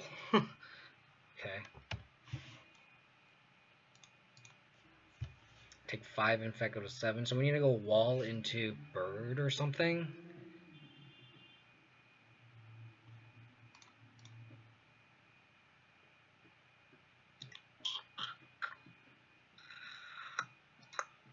Yeah, I don't think we have an out to that guy. Pro protection from your thing is pretty bad. Yeah, that's true. They can't block it with a golem. Oh, you're right. So I should have actually just flickered the Restoration Angel. That's my line next turn.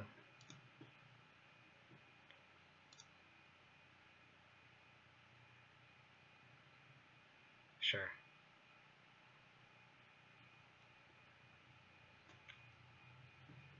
So that is my line next turn. So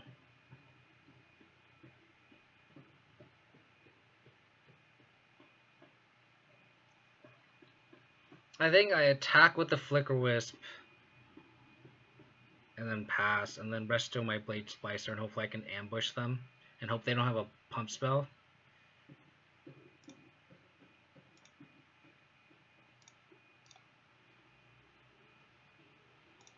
It's a pretty telegraphed Restoration Angel here, though.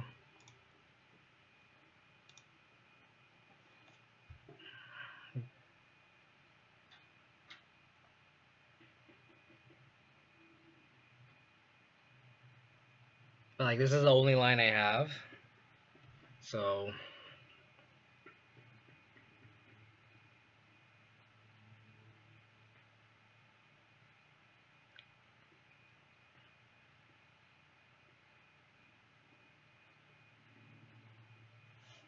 Okay. Got it. No pump spell, no pump spell.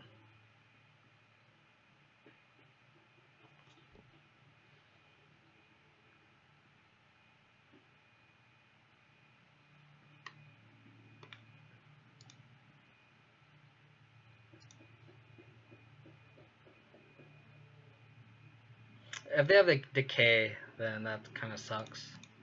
They drew it.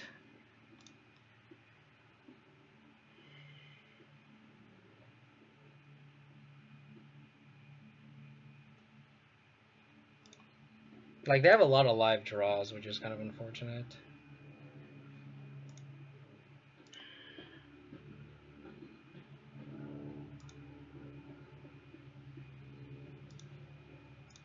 Like, any pump spell and this is game over.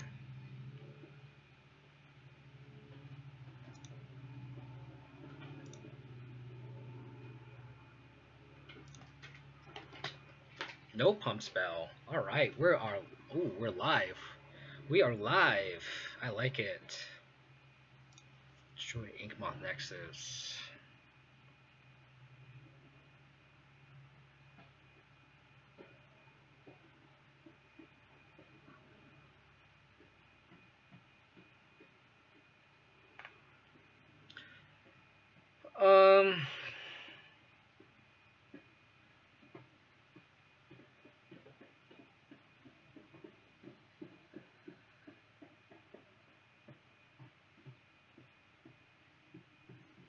I think at this point,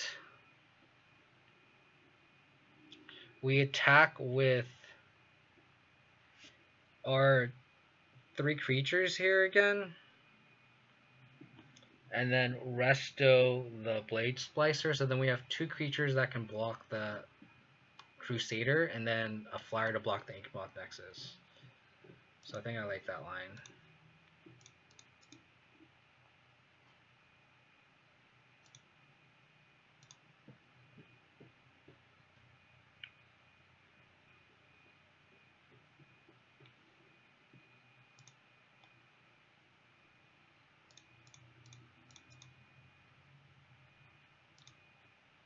I'm gonna do it in main phase just to play around like an abrupt decay off the top.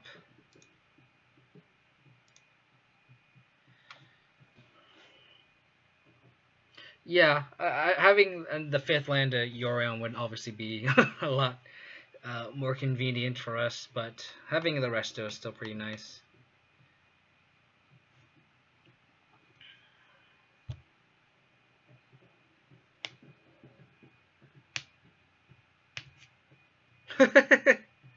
Win by luck.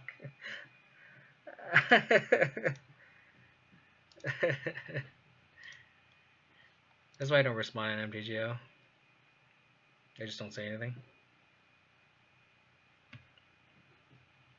If you guys want to troll this dude, go ahead and troll this dude, but it's not worth my time or energy to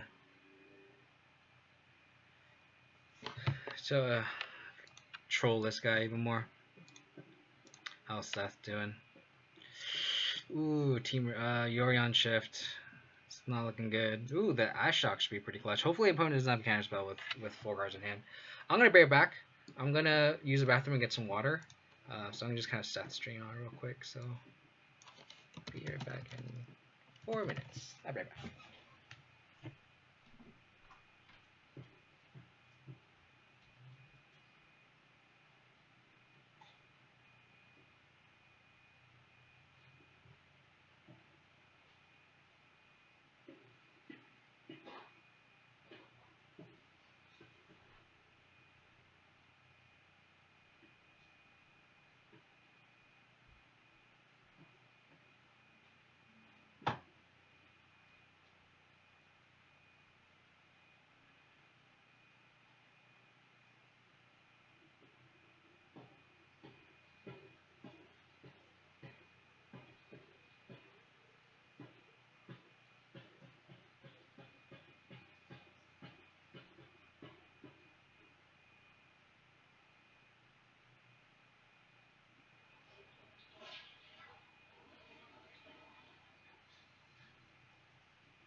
Ooh, Ashok can play. That's big game there.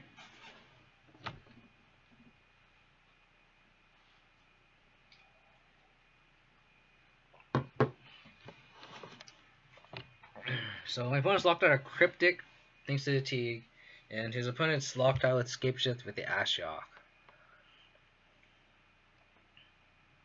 Playing around Snapcaster and Icewind Coatl, so not attacking with the Galactic seems pretty smart. And then I guess you can just Rhino. That's pretty gas.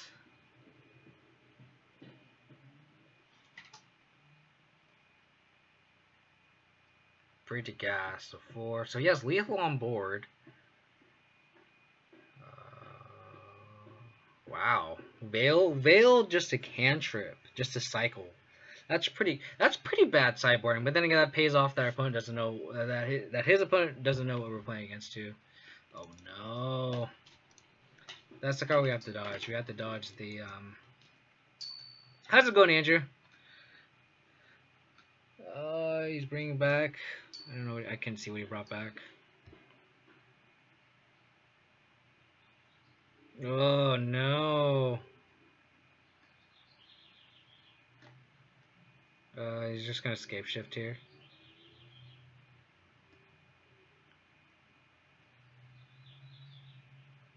No, that's God, that's brutal for Seth.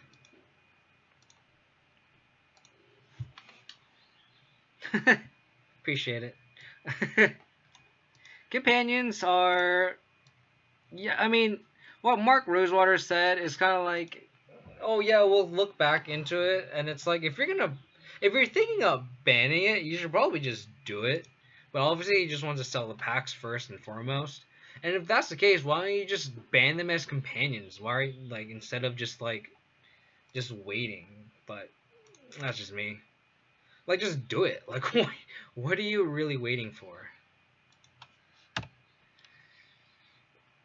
Yeah, I mean, but that's the thing. They're a business, so they have to make money. So like, I can see why they would do it, like why they have to do it that way. But it's just like,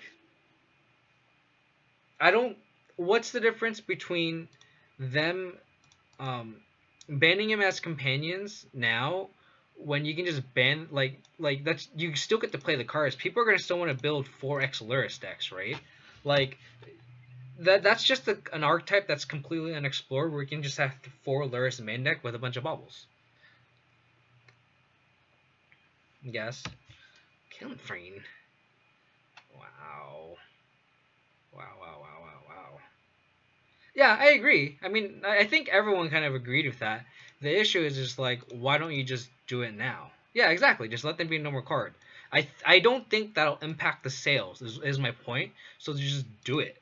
Like, why are you waiting? I think that's what kind of annoys me the most, is like they're waiting. Flooding here. Please. I don't I don't like them making that statement just implies that they're gonna do something about it. So it's just like, I feel like people aren't gonna spend more money now than they would have if they just said, "Hey, this is we're gonna ban them as companions and that's it." Them doing that just means that no one wants to buy those cards anymore. You know what I mean? Like no one's gonna feel comfortable.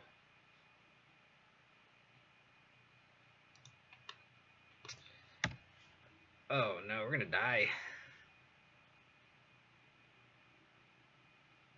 So it's Luris with Kilnfriend. Yeah, it's definitely a horrible direction going. But I mean, like, the direction they've been going for the past year and a half since War was printed and Modern Horizons is kind of like, what the fuck are you doing, right? I think I'm gonna take this Kilnfane hit. I think they could do a lot worse, so I'm gonna hold back and try to block when there's more damage. That was a good draw. I'm actively playing around Blood Moon, if that suits your fancy. Um, I guess I should have put the wall first, see if I drew a path, but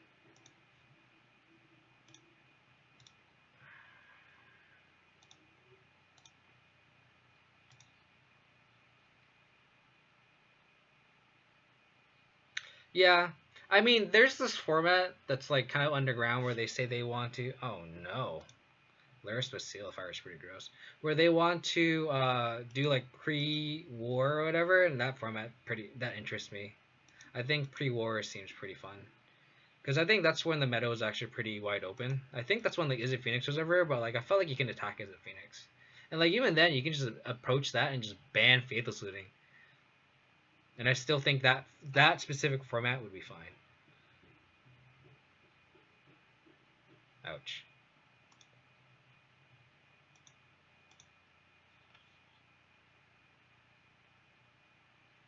I mean, that's when you got to play like Rock and like Dance Spirits is really good. I think you still had to ban KCI at that point because I think KCI was too good at that stage. But like other than that, I think like the meta was fine. So I kind of can't commit this Eternal Witness. I guess I could cast Eternal Witness just to bring back Restoration Angel. I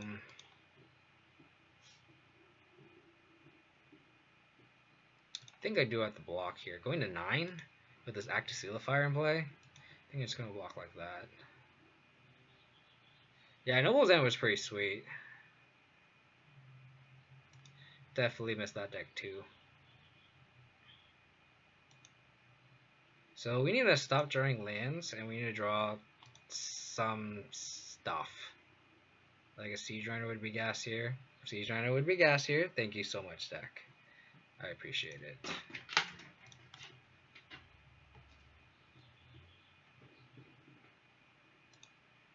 Because this stymies our opponent's Luris.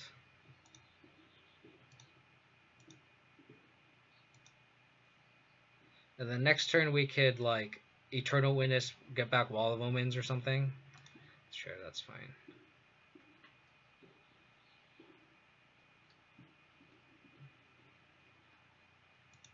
Sure.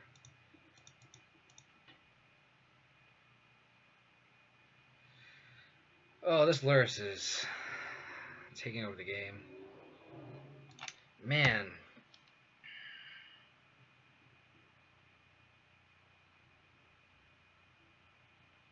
We are definitely on the back foot. This Kiln Free is just absurd. We aren't drawing any real removal. Like, we need to draw like an Oath of Kaya.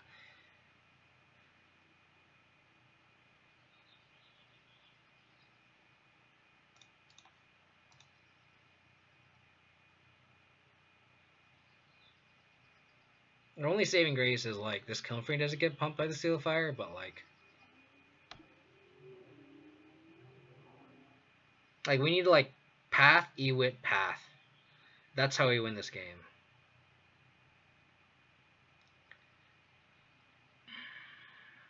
We go Ewit, bring back Rhino, I guess. They seal our Ewit, attack. We take... We're pretty dead here. Not gonna lie.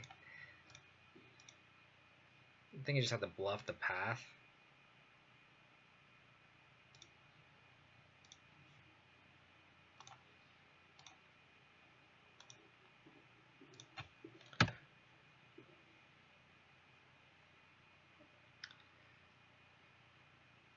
We just needed to remove us off of Luris and we just didn't draw it.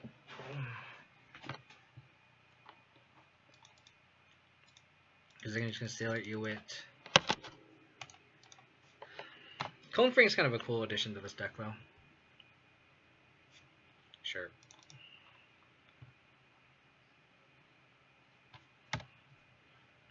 Like, bluffing the path doesn't do anything. They're still going to attack. Sure.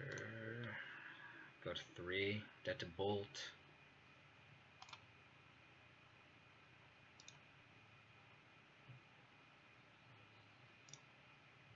Dead to a Metamorphose, too, actually. Scavenging Ooze.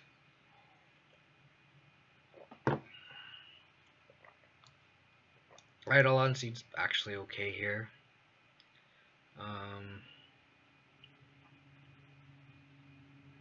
don't think I want these Ashocks. I think the Ashocks don't really do anything.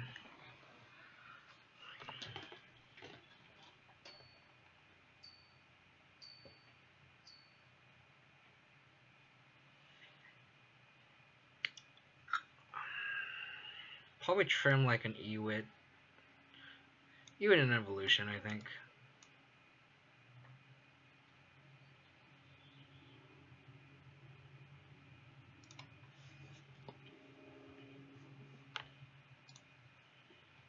Luris just took over that game, big time, before we even stabilized. Just bring back their Seal of Fires just to kill our threats, just so brutal. This hand is really greedy, but I think we have to keep it. Turn 2 Blade Splicer. The Path. I don't think we can win that. Oh my gosh. Oh my gosh. Oh my gosh. Oh my gosh.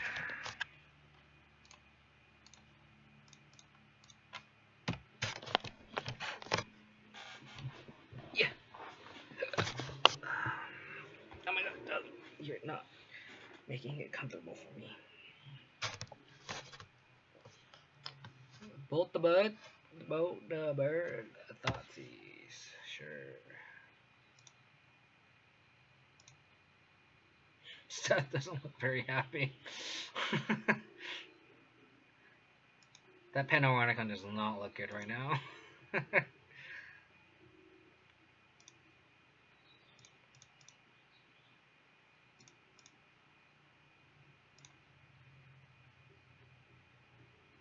pretty embarrassing if um,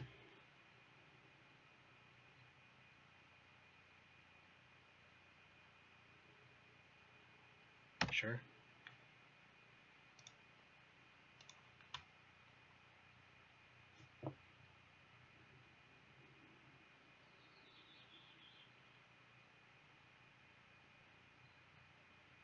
Hmm.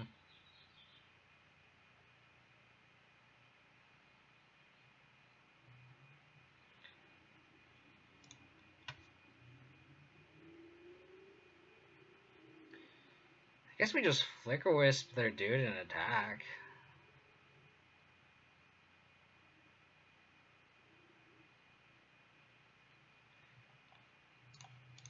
I think that's pretty free.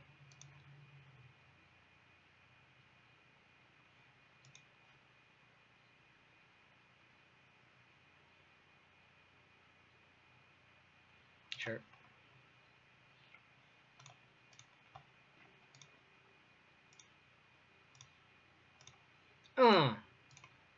You take that.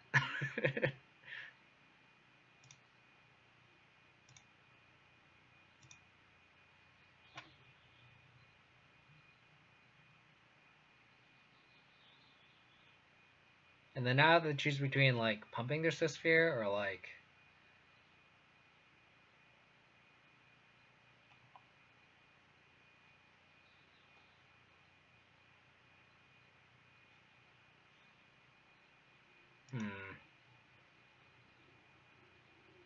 Fine.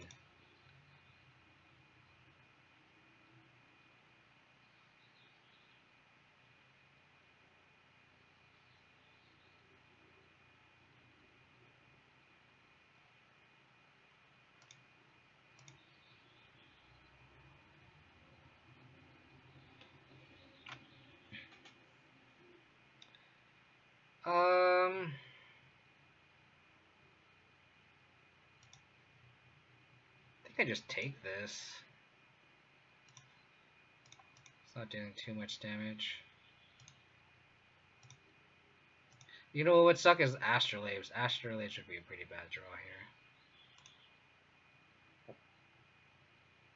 Man. We are not drawing well. We kind of need more action. This Eidolon is luckily stymieing them. But that's about it. And luckily they can just like do this too. Well, I guess Metamorphose. I think Metamorphose is a big sign of weakness.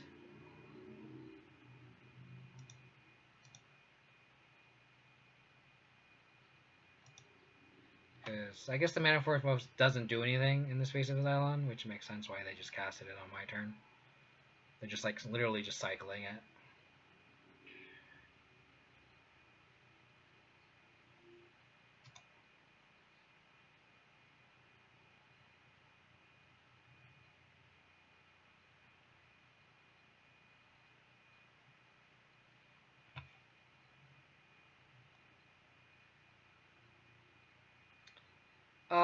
I think it's worth saving this.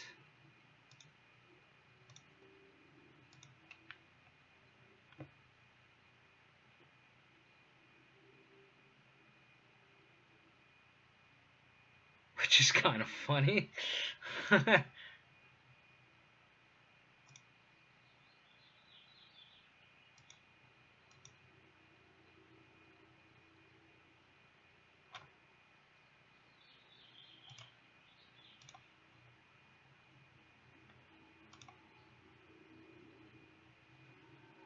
I'm gonna have to target this Eidolon.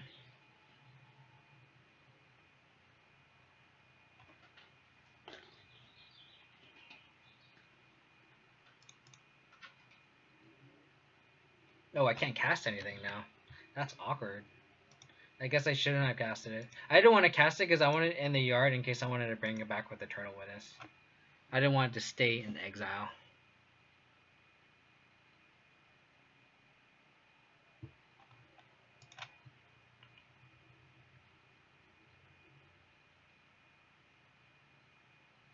Sure.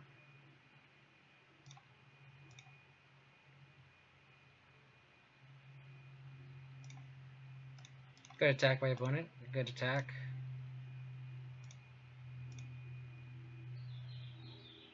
Golly.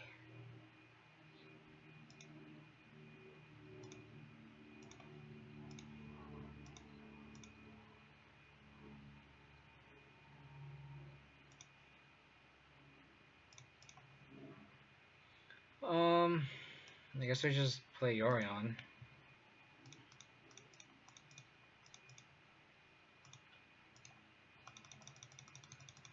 And then we can hold up Path mana. Worst case scenario, just play a 4/4.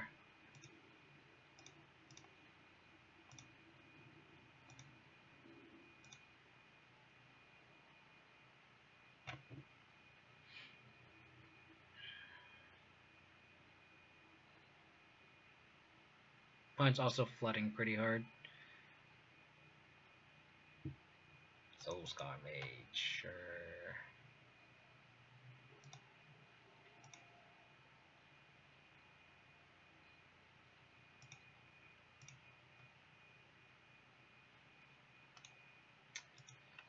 Our draws have not been that great, I'm not gonna lie.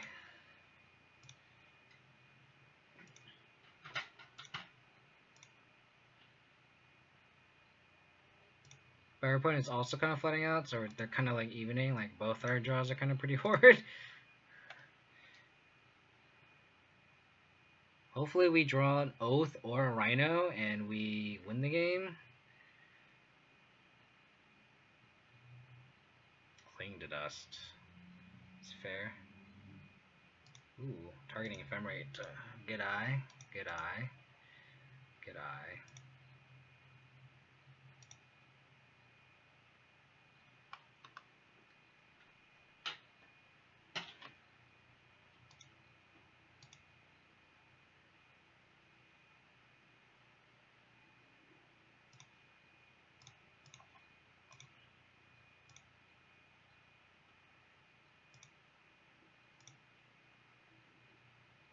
Sweet.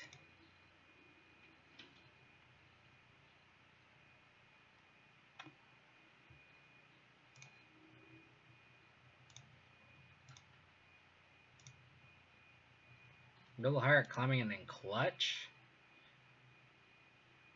Worst case scenario, just beat him with a 4/5 flyer. I like it.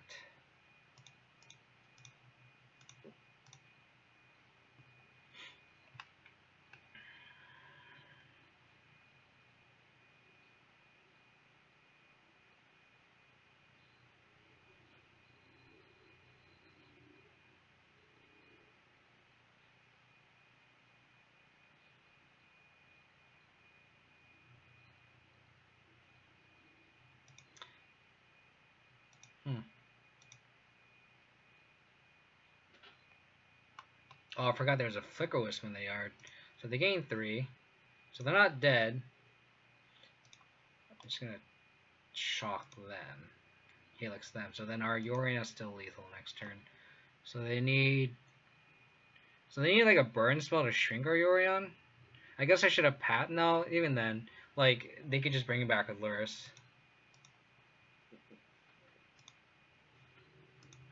So Eidolon's pretty bad with Astrolabe, but luckily that combination of cards didn't hurt us too much. The slowing them down to just one spell a turn, I think, hurts them a lot more than it hurts us. So I think I like that.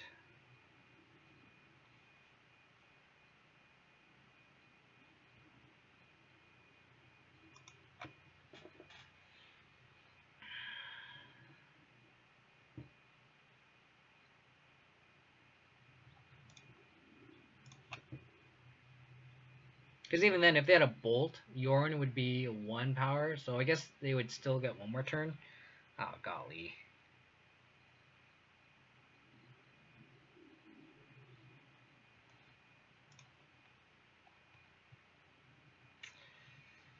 Oh, these hands are so bad.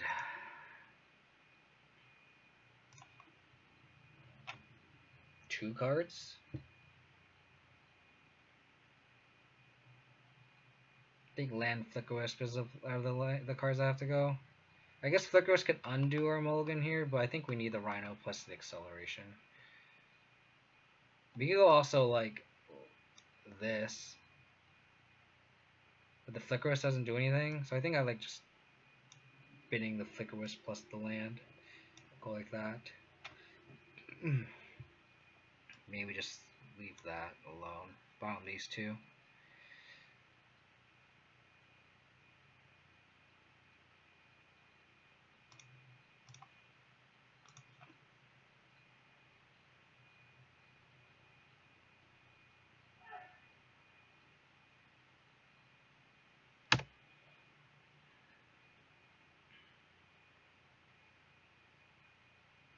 This hand also makes it so we're pretty Thoughtseize proof too. Oh, no play. Turn off auto yields. Interesting.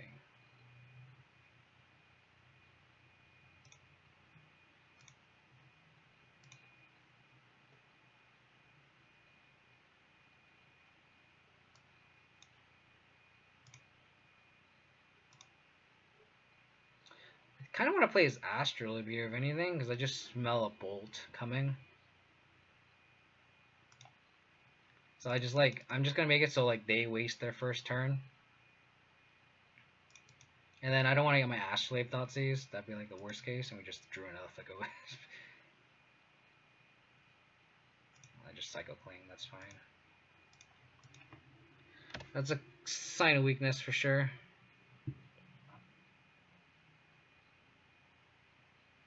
They could play Kiln Fiend, which would be pretty gross. Thoughtseize, sure.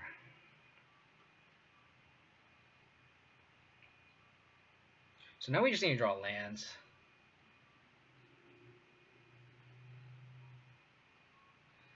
Lands would be very nice.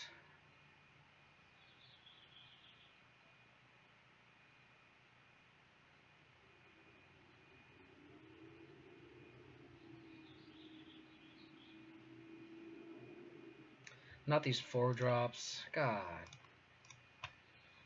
And this Hierarch's probably going to get bolted, which is going to be kind of annoying. But yeah. So now we just need to draw. We need to just draw lands. Just having 4-drops with 2 lands in play is just not good. I think this deck just needs more lands. I think 29 is just not enough. Because we're like getting stuck on 3-4 lands every game here. Pretty much.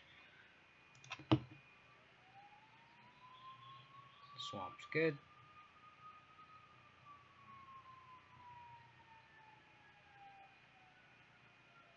Well, it's not a bad draw. Because we can commit to the board and hopefully draw another land. We need to go run around on lands, which would be... If we don't draw a land here, we're going to lose this game.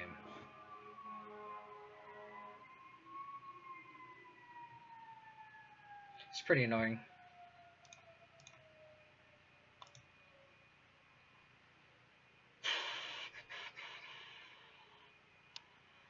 Because we could have gone like Rhino into Restoration Angel Rhino and then a Yorion, and that's how we win the game. This is not how we... This is not... Obviously not hitting our other lands up, just how we lose the game.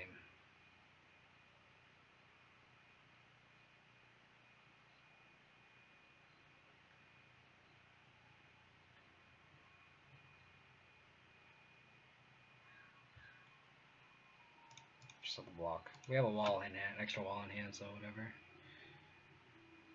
Like if they want to bolt us, if they want to waste a bolt on us, they waste a bolt on us.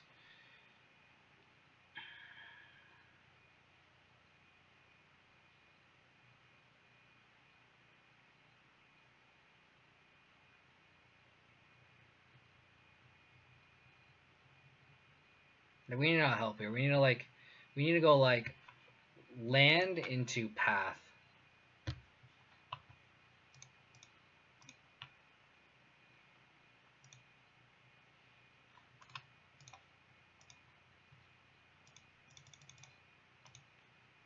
Yeah, I need to up the land count. This deck is so land heavy, like land hungry, I mean. I'm thinking I need to go up to like 30, 31 or 32. Like trimming a land for the Astrolabe, I think just isn't worth it. I do like the Astrolabes though on paper, but like when you have a bunch of prismatic moments and don't have the Astrolabe, then the deck does feel kind of bad. So I think there's a trade-off with this Astrolabes. I don't know. We beat 2 Infect decks, lost to Redback Plowish, which I think is a good matchup. We just need to actually hit our land drops. In game 1, they just overran us. And then we lost to Tron, which is kind of expected. So this league is kind of going as you'd expect based on the matchups we expect and how we drew the cards. I don't think I would normally concede that spot. I think I'll probably give it one more turn, but like knowing that I have to commentate for the Modern Streaming League in about 40 minutes, I'm gonna have to just call it a little short. So that's also 1 and 2. That's pretty. I'm sorry, Seth.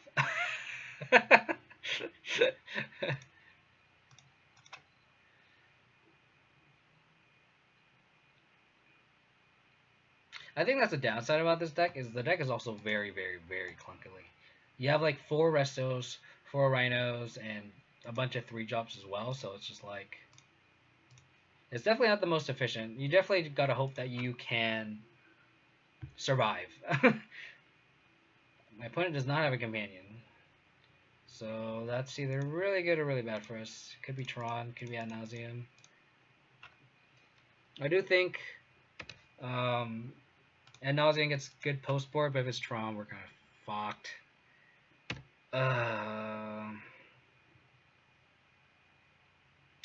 Siege Runner's not bad.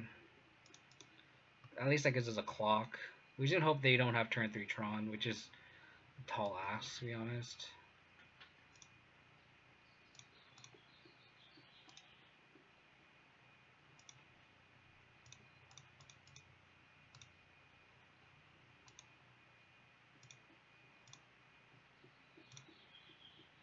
Turn 3 Rhino, turn 4 Rester, turn 5 Yorion's a pretty good combo, though.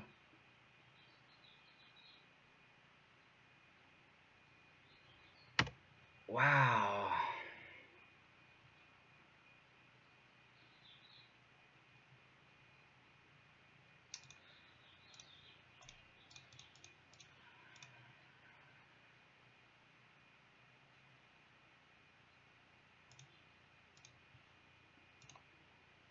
So I think this is where Astrolabe shows that it's like I'm not doing anything, and it's just doing this on turn 3 is actually not a bad play. Ooh, Eldrazi-tron. This I'll take. I'll take Eldrazi-tron. I think we can beat Eldrazi-tron. I don't know if we can beat Tron, but Eldrazi-tron we can definitely beat.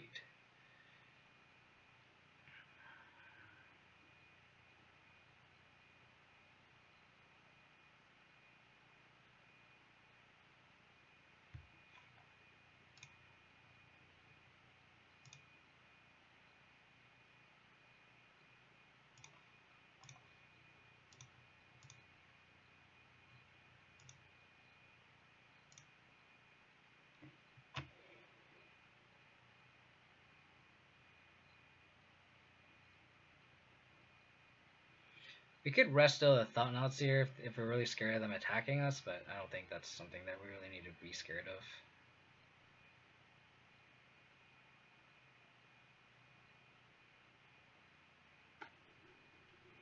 But like this Restoration Angel is a pretty quick clock, so I do like that. Map.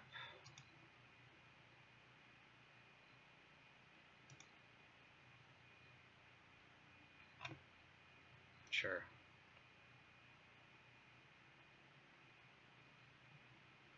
Don't care about that.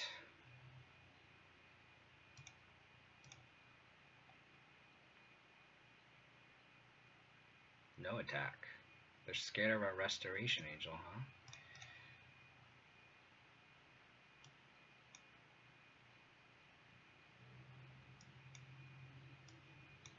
Get a swamp, I guess.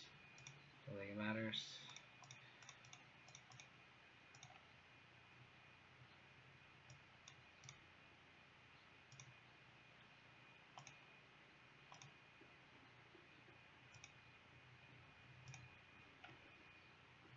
So now I'm going to resto um,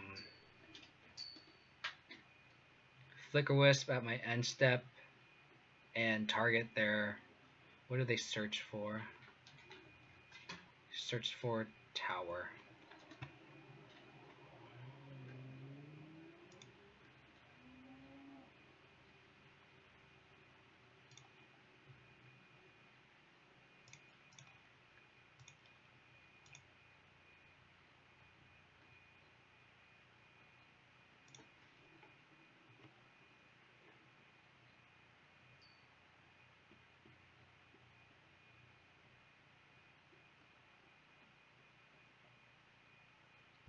Just a matter of, do I want to shock for this birds? I don't think I do. Like, the extra mana would be like Yorion plus Path. So I think that might be worth it. 12, I can block this, go to 8. Yeah. Play the bird. I could also just Yorion here too.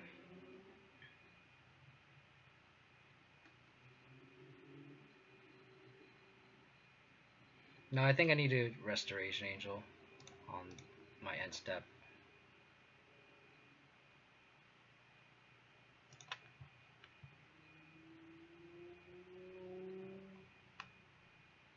Oh, what? I didn't. Oh, I didn't have my.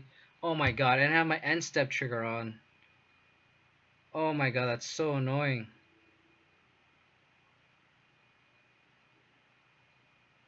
Oh my god.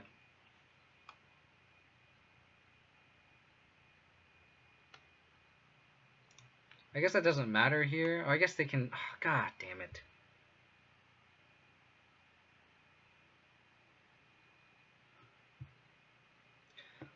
Oh my god, that's so annoying. I didn't have my end step trigger clicked. Oh my god.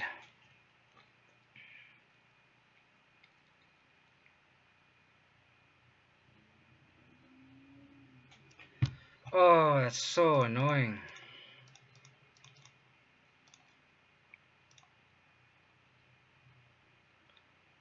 God.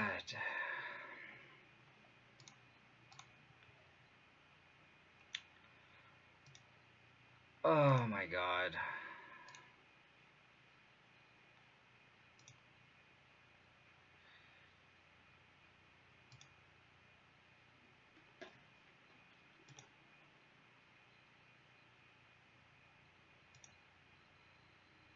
That's so tilting.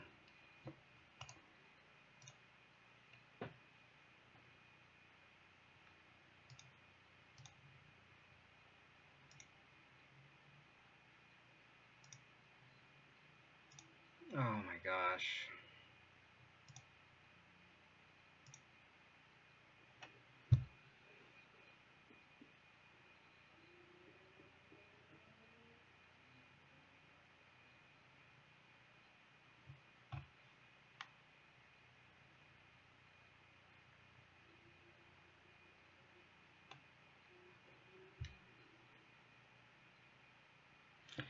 Destroy targeted permanent with that's one or more colors.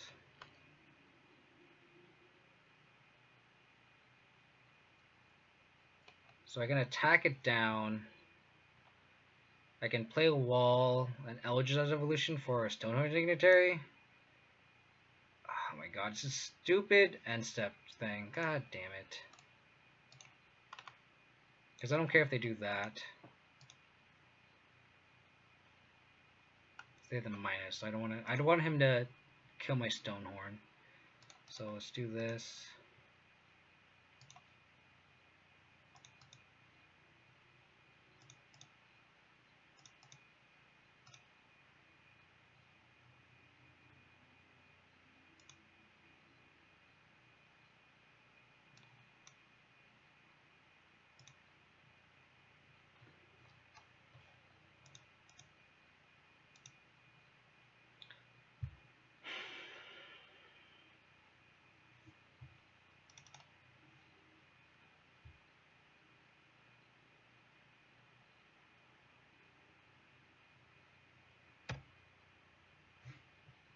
So we need a land. Oh, we have Flicker Wisp. That's pretty good too.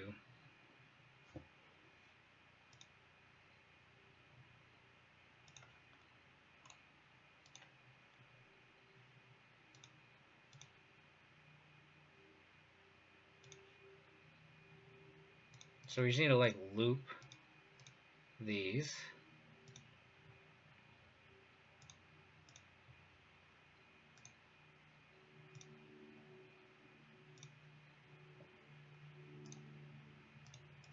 So we just need to hope my opponent just draws Reality Smashers.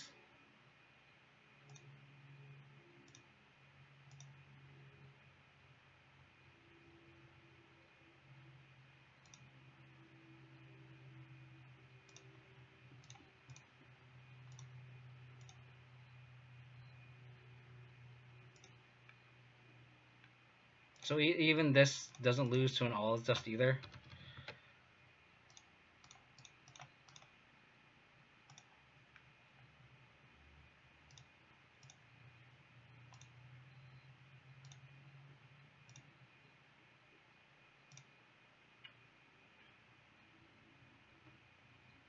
Because I could just go land into Othakaya.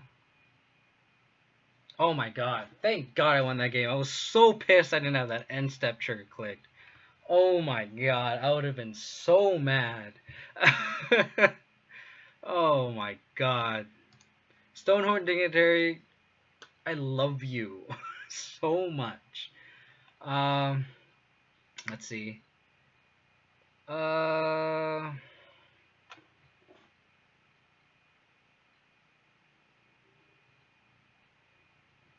Don't like the decays. This turns off Walking Ballista.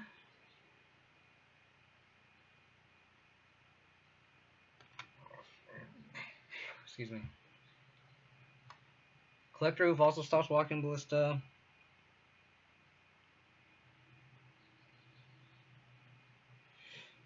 Try to figure out what's in Eldrazi Zatron. Like, I don't know their updated lists. Zatron, Goldfish.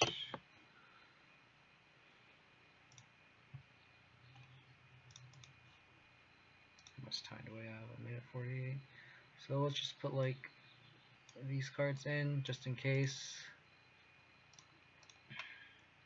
Ballista, Reshaper, Karn. So Karn's what I'm scared of, and which is why I want the Knight of Autumns. Like they just go, like even if they Karn get Ensnaring Bridge, like that's not too bad. We just have the Rhino kills.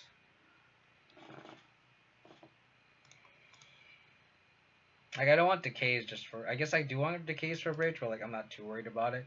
I want something that like actually kills their stuff. So like I want to keep it bad. Like this stops actual Karn. This answers it and it does more. I don't think Linval is needed here.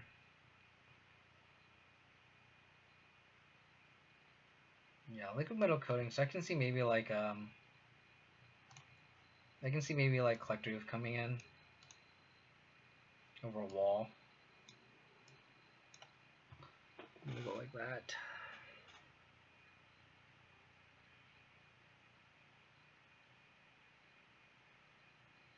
Thoughtseizes also seem pretty good too. Maybe we just want Thoughtseizes and like none of the walls.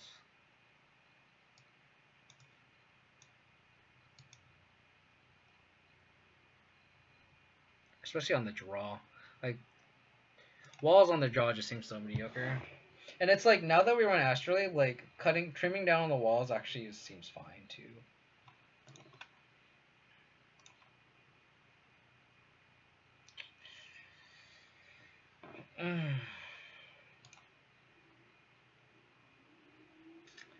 Yeah, sure. Play bottom of Flicker Wisp. So we can go turn 2 Oath.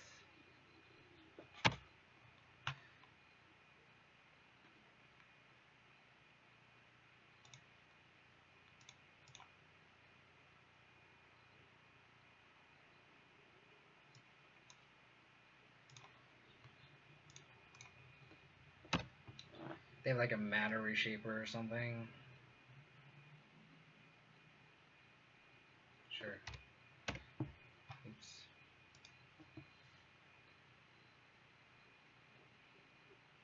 We need a way to combat this. Like, I think there definitely needs to be a way to beat Tron. Oh my god, we're destroying lands now? Sure.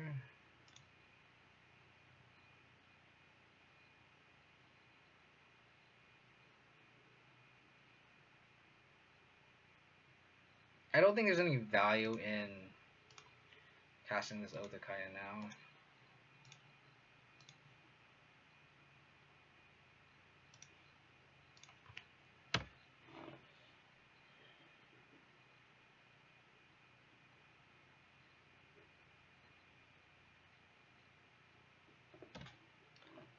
Yeah.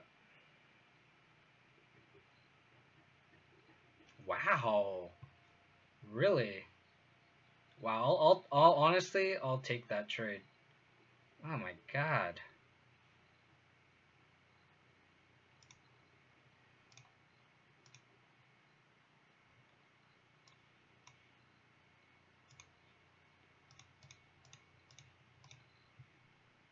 And now they just have a buttload of mana, so we're just gonna be behind like crazy.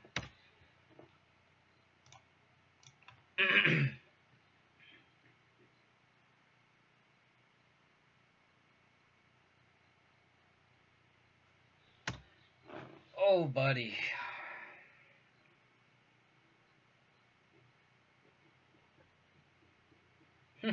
That came a little late.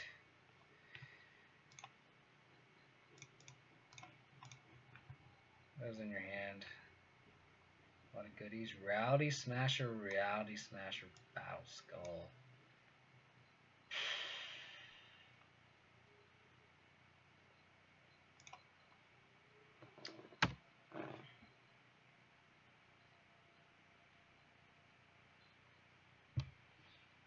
Man, their hand is pretty good. We need a way to break up Tron. I think I'm just going to concede here. We have one more draw step, I guess. I guess we can Stonehorn. So actually, my Thoughtseize was incorrect. I should have taken the Walking Ballista, because that's his out to Stonehorn.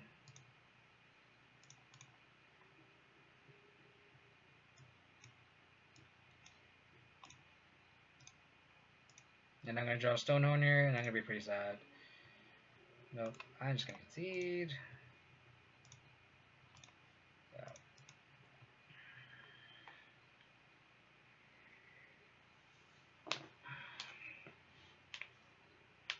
Yeah, they just have the nuts there. I don't think we can change anything. I don't think we own Ashtrax on the play. Just to shut off the Relic of Progenitors, I don't think it's worth it. Oh my god. I'm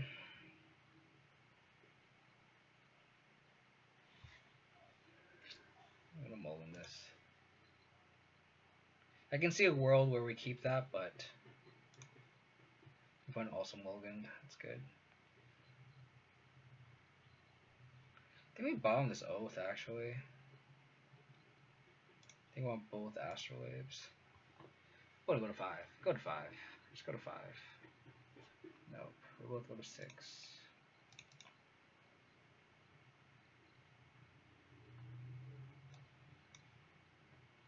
Go to Forest, I guess. Or Plains. Plains. Oh, I can't. Just go to Forest.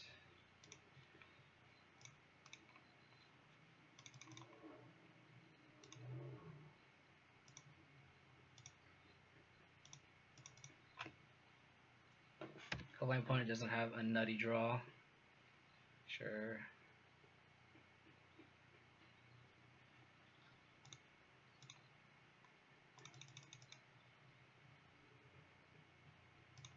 Manadork.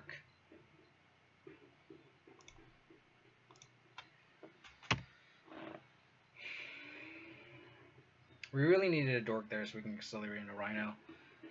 Now they can just go turn 3 Tron. And if they have Ugin, then that's pretty bad.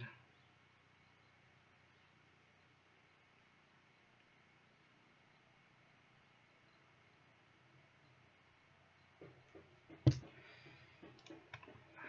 think we just play this knight.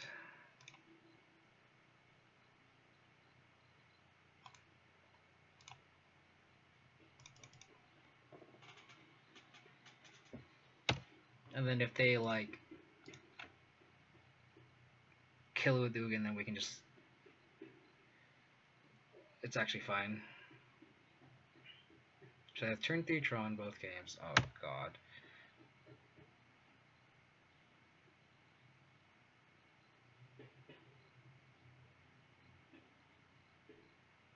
Torpor Orb.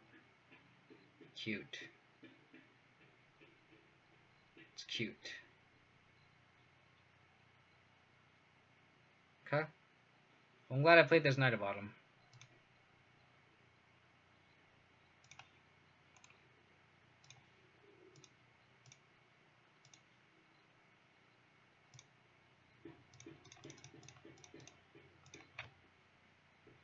Oops.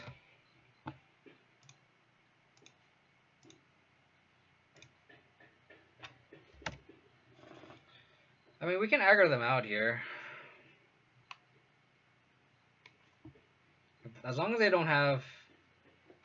Ah, god.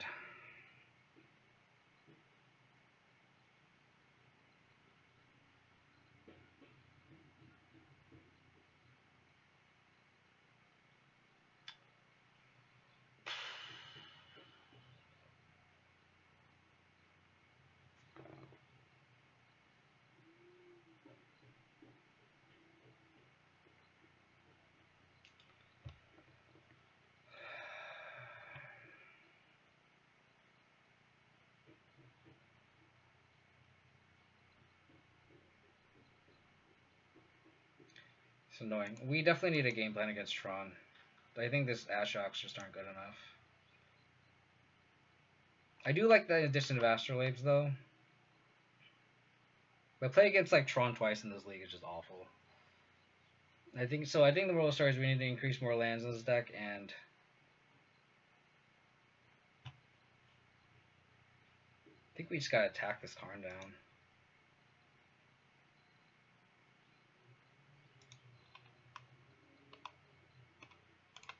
Torpor shuts itself down pretty hard, that's for sure.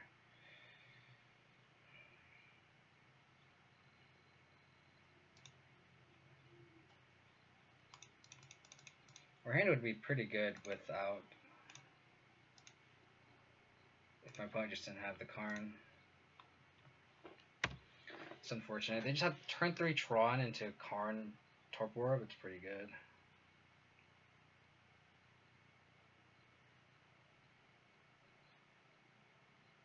Like, Flickrous doesn't get us out of here, so we literally need Path Exile.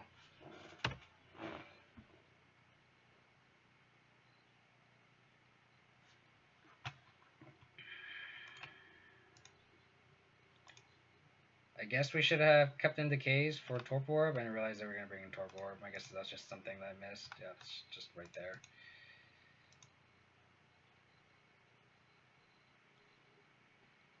Okay. But now they just blow this list up.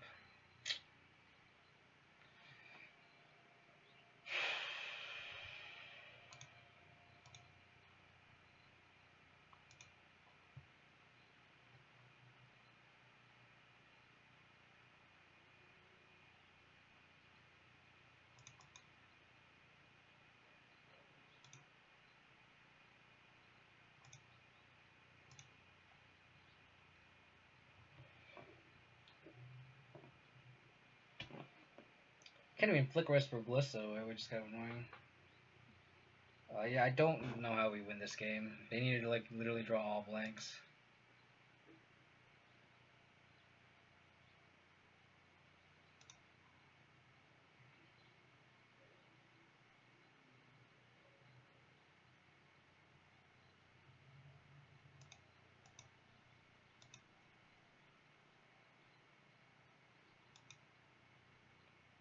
So when you draw Path again,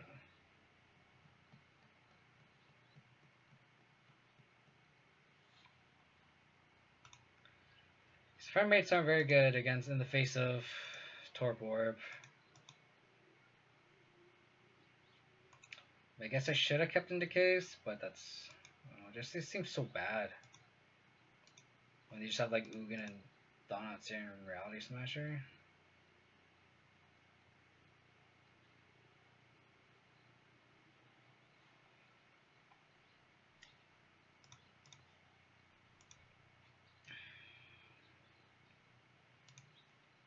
Yeah, our opponent's just gonna.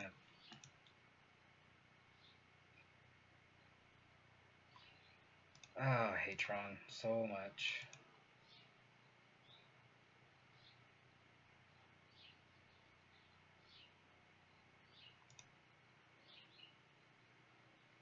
Yeah, we need path this turn or we are dead.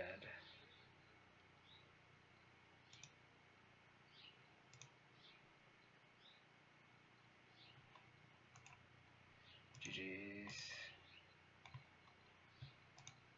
That's unfortunate. Lost to Tron, E-Tron, and Black Red Prowess. Oh my god. Tron is the reason why I don't want to play Modern anymore. And Tron is one of the reasons why I was actually playing real mid-range, because just Blood Mooning a Tron opponent is actually, you can actually do something about it as a mid-range deck. This deck hasn't, I mean, makes sense because Tron isn't really tier 1 anywhere. No one's really on Tron, but it makes sense now that with Teamer, Yorion, Scapeshift, like, being kind of one of the best decks right now, and Black Red Prowess kind of going more lower to the ground, like, it makes sense that Tron can make a comeback. And I think it's nice to have Tron in the format to prey on, like, those decks that go bigger and bigger and bigger. But God, it's just so, like, so from a format perspective, like, it makes sense. It's just so annoying, is it's just like, oh, you just play a 7-drop and just, like, whatever you do does not matter. I think where I want to go with the deck, I think the Astrolabes do make a good positive impact on the deck. I think Astrolabes are a net positive.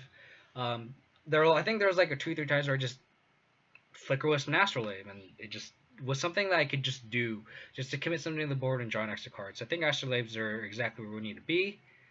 What I need to do now is probably add another land or two into the deck and make sure we have a plan against Tron.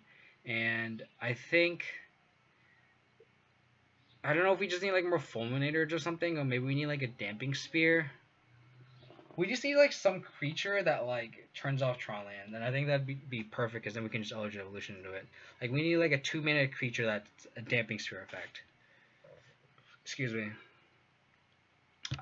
Or we could just like concede the matchup to Tron. I think that's also fine too, because this deck isn't just designed to beat Tron, and we played Tron twice, and we took a game against both of them. Got lucky against Tron and against E-Tron. I think we played our outs and did well. We just didn't draw a 4th land, I think, game 2. Which is why I think we're going to go after 30 lands. But other than that, I think I'm going to try to stream this deck a little more. I think there's something here. I think looping Stonehold Dignitary is really, really, really good. That's how we pretty much won a lot of our matchups today against E-Tron, against Infect. Maybe we can just trim down all these walls. Maybe we don't need 4 walls. I think these Prowess decks can probably just brute force through it. So maybe we can cut 2 walls for like 2 lands maybe. Or maybe a land and like something that's early, like an early interaction spell. Maybe like another removal, like in a 3rd decay or something. Just to have more interaction in the deck. Having 5 removal spells. I guess Odakai counts. But I think I kind of want 1 more maybe, is maybe how I would tune it. But we'll see how it goes. I mean, the deck's pretty fun, as you've seen. I think hopefully this is a good showing, even though the record doesn't show it. It's 2-3, but we ran against 2 bad matchups and didn't draw a 3rd or 4th land against Black Red Prowess, a good matchup. And that's one of those things where if you don't draw your lands, you're not going to win, right? So other than that, hope you guys enjoyed the stream. I'm going to try to stream again hopefully soon. I'm trying to make this a weekly thing with this whole quarantine thing and working from home, so I'm trying to like stream a little bit more now. But if you guys enjoy it. Please follow me on Twitch, twitch.tv/KODiamonds, and follow me on Twitter if you guys want more up to date on when I'm gonna stream, because I pretty much post last minute. Hey, I'm gonna stream in an hour, because that's kind of how my schedule works. So on my Twitter, it's KODiamonds22. Other than that, appreciate it, guys. Take it easy, and I hope you guys have a good one. Please stay safe, and I'll talk to you guys later. Bye.